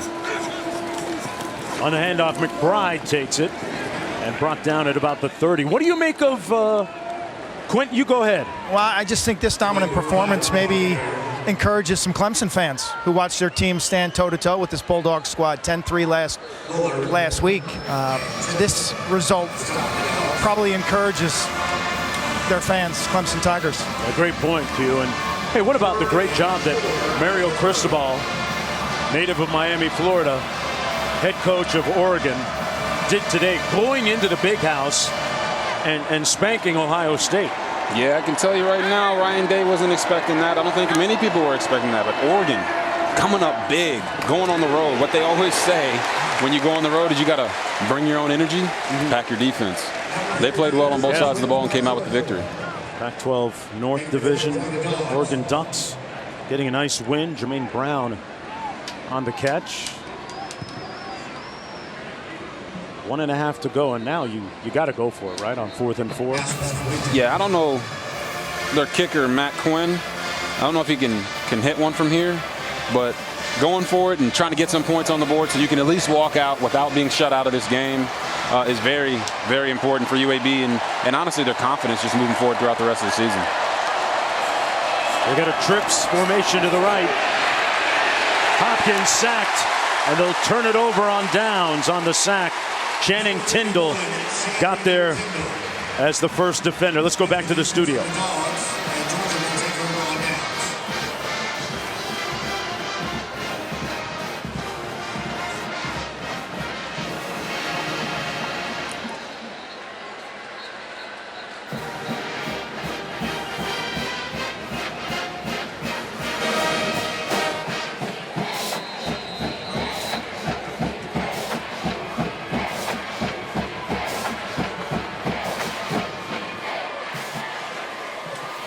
A great game on the plains of the Midwest.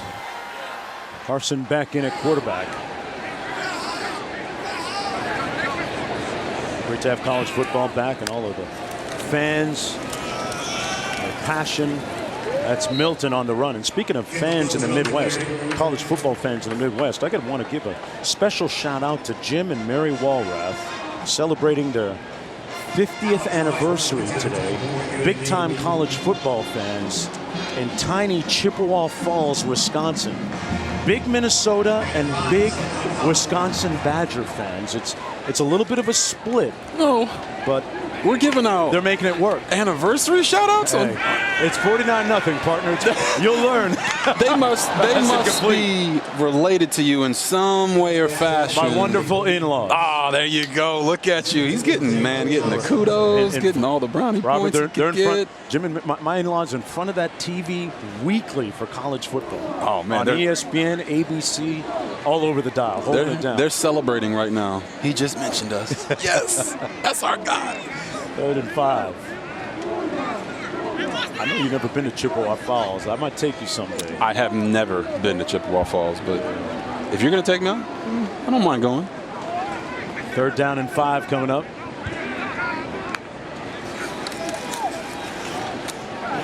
Pass complete for the first down. Jalen Johnson moves the pile out beyond midfield into Blazer territory at the 49. As time winds down in the 3rd quarter, that'll be the last play of the period. Yeah, it's thumbs up for Carson Beck and the Georgia Bulldogs. Don't ever say that these dogs are all bark and no bite, because they have sunk their teeth into the Blazers today. When we come back, we'll review a little special presentation for a special group.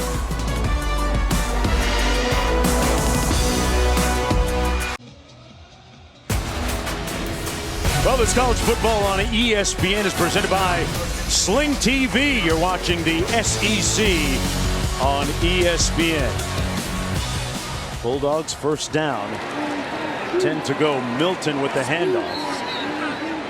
Well, at halftime, they honored the 1980 national championship team. And that is the face of that squad, the 1982 Heisman Trophy winner, Herschel Walker. You guys have a lot in common with that trophy y'all got, right? Yeah, I got a chance to meet Herschel Walker at the Heisman House, right? And he still looks like he could bench press 350 pounds and probably run a 4.40. How about that? He's a big guy.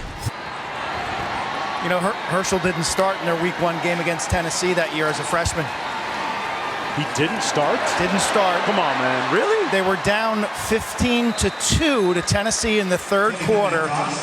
And like the running backs coach turns to Coach Dooley, like, you got to put him in. Well, they won that game 16-15. It's one of 5 close wins they had that year. But then Herschel just took over. Big applause for Herschel, obviously. The quarterback, Buck Ballou, big applause. Lindsey Scott, the wide receiver. Huge applause from the 93,000 here. Tell you what I remember about Herschel, too, the fact that he was such a great multi-sport star.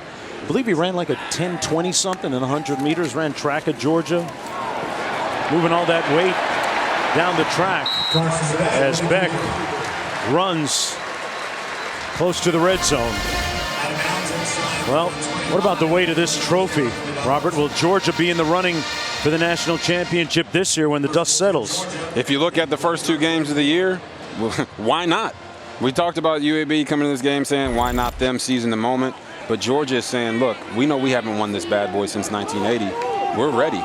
We have the connection that we need. We have the quarterbacks that we need. We have the skill guys. And when they're even going to get healthier later in the year, they're going to be even more explosive. Get some more receivers back and get them healthy.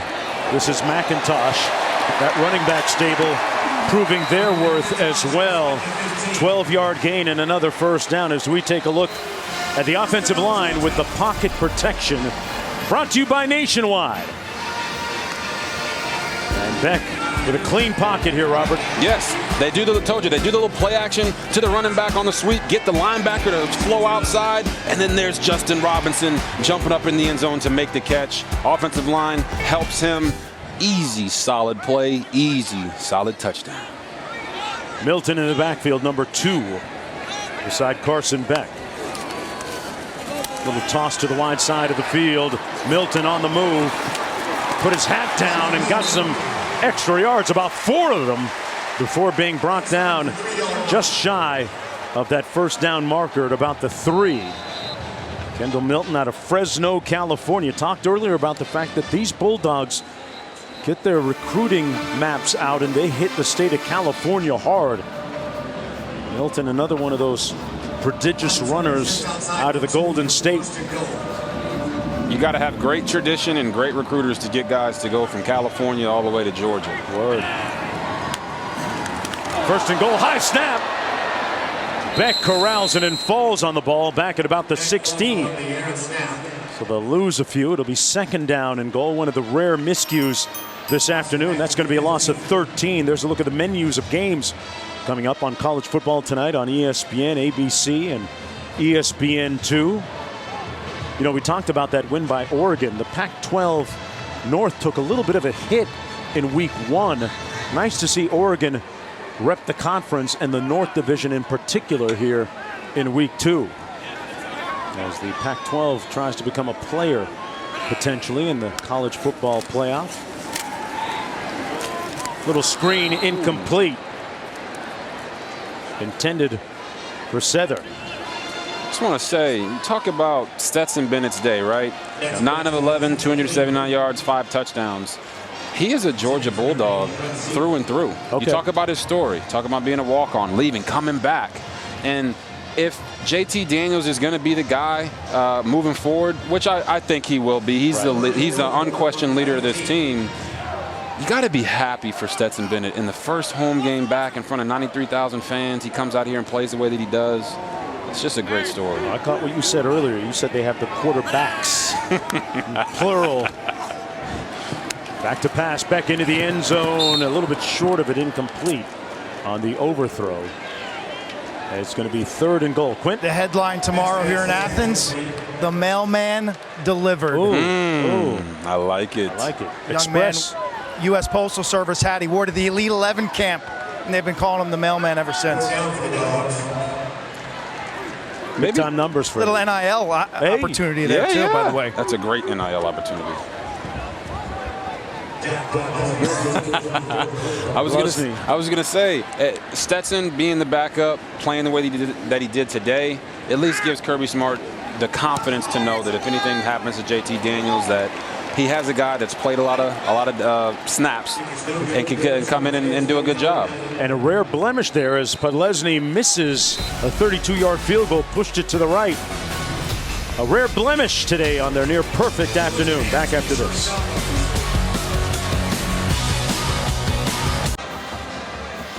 Taco Bell welcomes you to the Live Moss Student Section of the Year contest.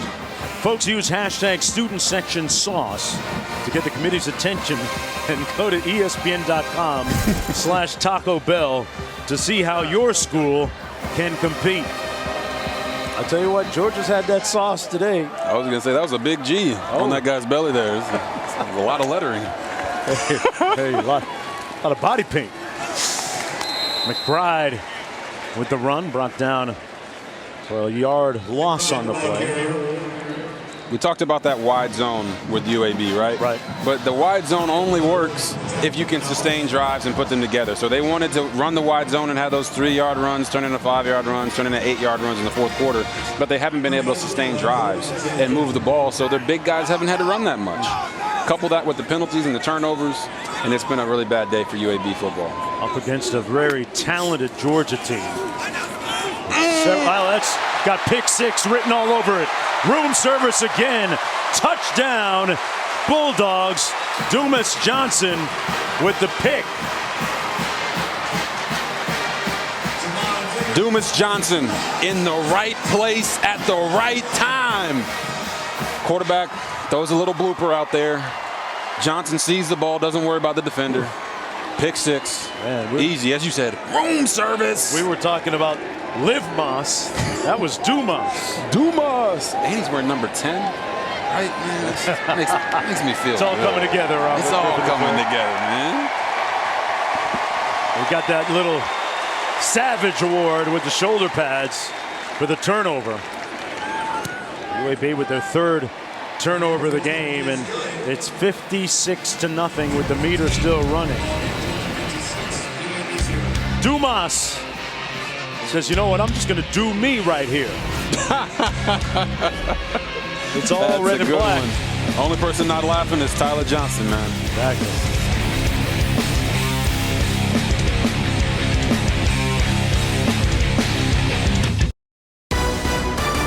ESPN College Football is presented by Sling TV. Replace cable with affordable live TV with Sling.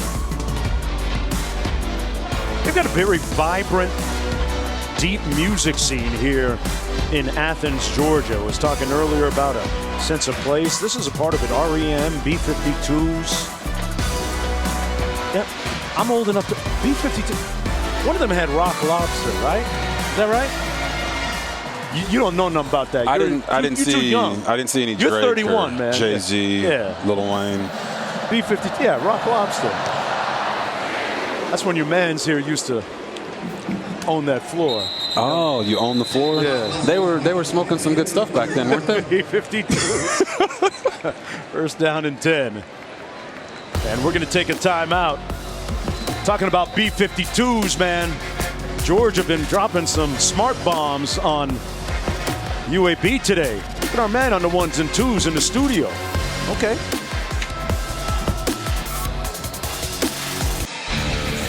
Let's take a look at our drive recap brought to you by Expedia. Impressive drives by Georgia all afternoon. This was the first drive of the 3rd quarter. Stetson Bennett out there running like JT Daniels said, kind of trying to look like me. Then they give the ball to James Cook.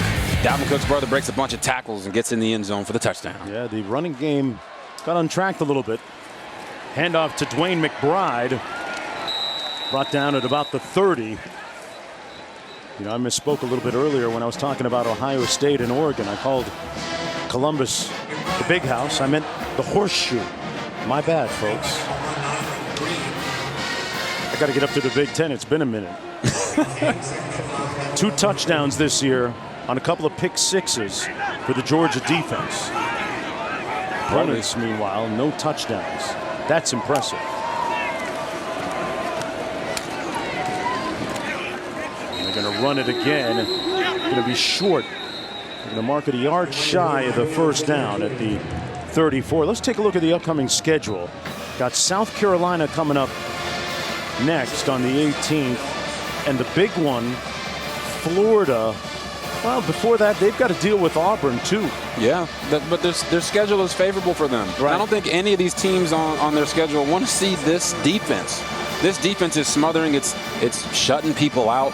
And then you look at the offensive side, and it looks like they might have found those deep threats, those explosive play guys that they need with Brock Bowers at tight end, Arian Smith at receiver, and Jermaine Burton, let alone when they get those other guys back. Right. I mean, everything's trending upward for Georgia. 3rd and 1. We got a timeout on the field. Back to Athens. Lennon-town. Right after this.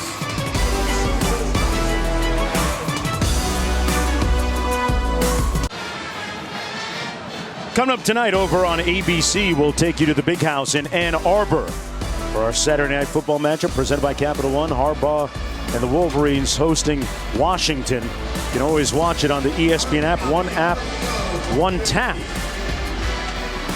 8 o'clock Eastern Time, 5 o'clock Pacific. Back here, the Blazers with the football, looking at a 3rd down and 1. They're going to try and run the quarterback here. That's Hopkins, who's the better runner of the two between him and Tyler Johnston. He'll come up short, and it's 4th and short coming up now for UAB. Bring up 4th down for UAB. And the Blazers are going to burn another timeout here.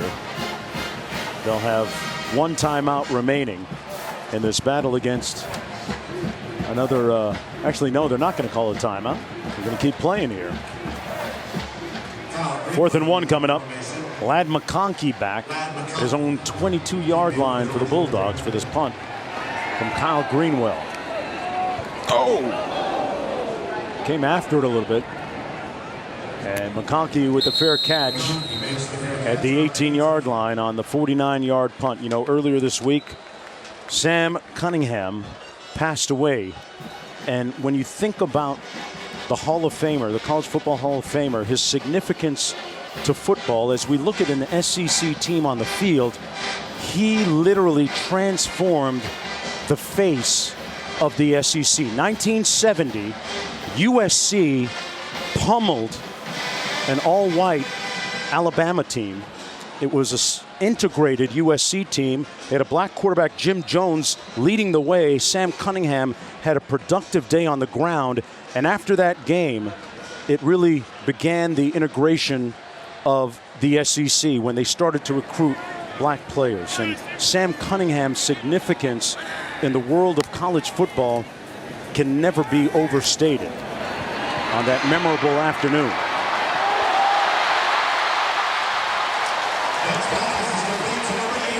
It's like we were talking about earlier, Jonesy, with Lennon-town. Knowing your history and understanding that Sam Cunningham helped foster integration of football so that guys like myself could go and play the game.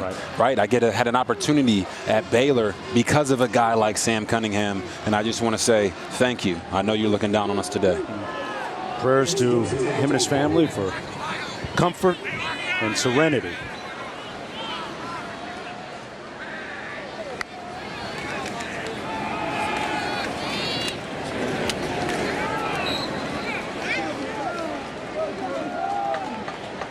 They're going to run it here on 1st down. Edwards in the ball game. We see the 5th tailback now for Georgia getting some reps. As we approach 7 minutes to go in this football game, Georgia in control.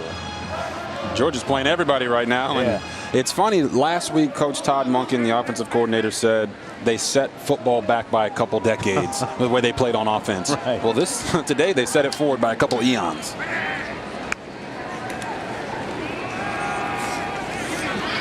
Edwards again. A bit of wiggle between the tackles. Got his offensive lineman, Willock, pulling him towards the first down. Looks like they're going to give it to him. Under 6.5 minutes to go. That offensive line has done a nice job today keeping the quarterbacks clean. Both Bennett and Carson Beck. Yes, they've got 2 preseason All-Americans on the left side, and Jamari Salyer and Justin Schaefer. And then on the right side, they got Warren McClendon, who was a freshman All-American last year. They got some beef up front. Yeah. They can move some people. First down and 10. Edwards again. They're going to try and run it. Stopped up at the line of scrimmage. You know, we go back to last week's Georgia-Clemson game. It was interesting to see Trevor Lawrence sporting Georgia colors. You look good. Something incongruous about this. Well, he was just paying off a bet. He definitely was paying off a bet. Oh, man, that's a shame right there. He had to walk around all day wearing that attire. He owned it, though. He owned it. You see the hair flicks, yeah. You know? He loves that hair. Oh, sunshine. He'll be making his NFL debut tomorrow. And Clemson bouncing back this week. 2nd and 10 coming up. Pass incomplete, picked off. Coming back the other way by Swoops, and Swoops is going to stroll into the end zone on his own pick 6. Swooping in for the score. And that spoils the shutout for Georgia. A 60-yard pick 6 by Keandre Swoops. Carson Beck. Wow. I don't even think the running back was ready for that. No, Edwards didn't see it. But you're not seeing this here on the replay, but Carson Beck didn't even try to go tackle the guy. I just have a feeling that Kirby Smart's going to be talking to him about that all week. Okay, so you're like Mr. Wrap him up on an interception. I'm just saying, you got to go get him. I don't know how fast Carson Beck is, but you got to try. Okay. You know? I've never known a lot of quarterbacks to sprint and try and run a dude down, but I got to go look back at your highlights. Well, DJ Uyunglele tried last week. He was unsuccessful, but he tried. He tried. All right. You just watch him. He sees the pick, and he's just, la-di-da, la-di-da-di-da-di-da. You don't think that's as fast as he can go, huh? Nah, I think when he saw that throw, that's the definition of lollygagging, right? Okay. But when he saw that throw, he knew he was in trouble. He should have already been running that direction. Okay. Either way, we were just about to talk about how Georgia's defense had scored more points than the both offenses that they had played against, and they were about to get a shutout here, and Carson Beck throws a pick 6. Ruining it all. 5:02 to go. What's Swoops got around his neck in the latest edition of What Do I Get for a Turnover on the sidelines? What is that, a dragon skull or skeleton head? I don't know what that is. Oh, talk to me. That has to be a dragon skull, right? It looks too heavy to me. I feel like he's gonna. Is he doing 4-way neck right now? I don't know how they get that through TSA pre-check. They got some explaining to do. They definitely not putting that on the plane. Yeah, and the overhead. 56-7. Oh man.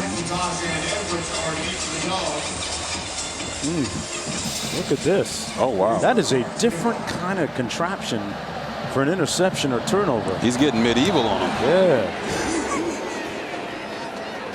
5:02 to go. It'll be 1st and 10, Georgia. There's a better look at it. It's kind of intimidating. You see no one celebrating right now? It could be because it's 56-7. That's a fire-breathing blazer. It's a fire-breathing blazer. Okay. I thought a blazer was a jacket. There's some added accoutrements. I'm not wearing that out to the club. I know that. Yeah, me neither. Saturday, folks, time to represent your school. Show us how big you're doing and going today. Submit your best fan video this weekend to #ShowYourSaturday, and you might just get your 15 seconds of fan fame.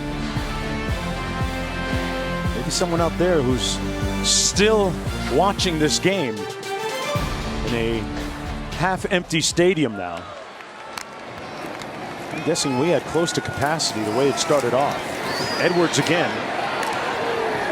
I was going to say, I don't think that this is how UAB wanted to silence the crowd. Right. You know, the fans are leaving because it's 56-7. They're leaving the stadium. They wanted to silence the crowd when it was packed and make this one of those one-possession games that they're so good at. 13-5 over the last couple of years in one-possession games, and it's never been anywhere close to that today.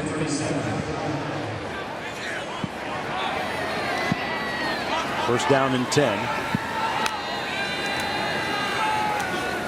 Beck hands it off again. Edwards again. I'm wondering, you know, Kirby Smart has a great sign in his office. It says win, but it's not the win that you're thinking of, folks. It means it's an acronym for what's important now. And it's a great way to keep his players and his coaching staff focused on the present, not looking ahead, not looking back, but what's important in the moment. Something that he's continually preaching to his team. This time we've got Anthony Summy. Studio, tell us what's important now. Kevin Connor.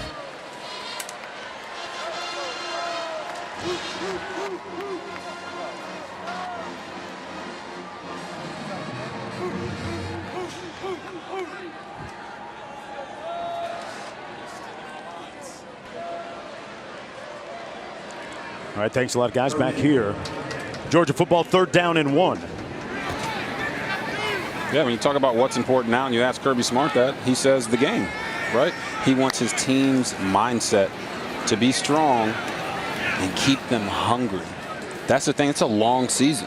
Yeah, he did that. Yeah, and he definitely did that. I mean, look, it's 56-7 right now. They're blowing out a good UAB football team. They're no slouches. They're champions in their own conference. Yes, we know they're not an SEC team, but they're not just one of those teams that you're like, oh, let's just chalk up a win here. Georgia's done a phenomenal job coming out here and showing why they're the #2 team in the country. When we asked Kirby Smart, what does a win look like for you? Why is this game important? He said, it's about our improvement between games 1 to 2. And what does it look like? Well, I think he got all the boxes checked that he was looking to get checked here this afternoon, especially at the offensive end. When you look at the explosive plays, you know, how does his team, he wondered, handle the nerves, the full stadium? What kind of anxiety, if any, do they show? They passed with glowing marks today. 2 minutes to go. 2nd down and 6.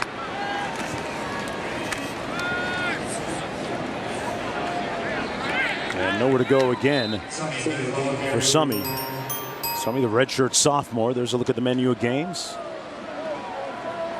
Georgia today ties a school record with 6 touchdowns passing in a game.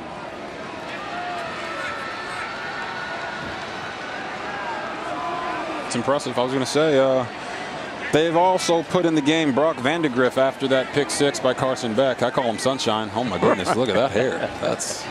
That's shining. He put some sheen on that. Little condition. Summy again runs it to the left side of that offensive line with 1:04 to play. So Georgia's going to improve to 2-0. UAB fall to 1-1. And Bennett today was outstanding. 9 of 11 passing, 279 yards, 5 touchdowns, which is a career high for him. I can only imagine what Kirby Smart is going to be telling his team in the media after this game. They won 10-3 against Clemson, and he wasn't satisfied. Yeah.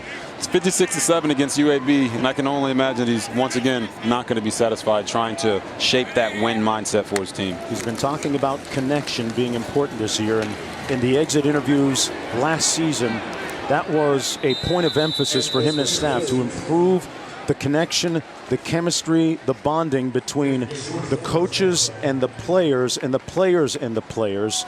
And they did that by having the receivers room meet with the offensive line and cross groups and cross-pollination, and included was, well, I guess informally, that trip that JT Daniels went with 9 of his teammates out to California.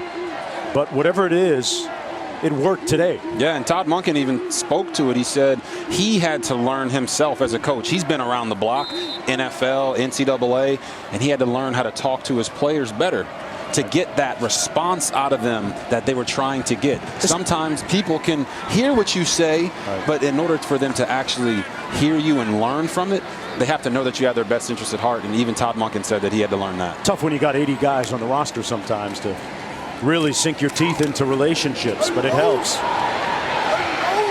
Run down to the 34-yard line.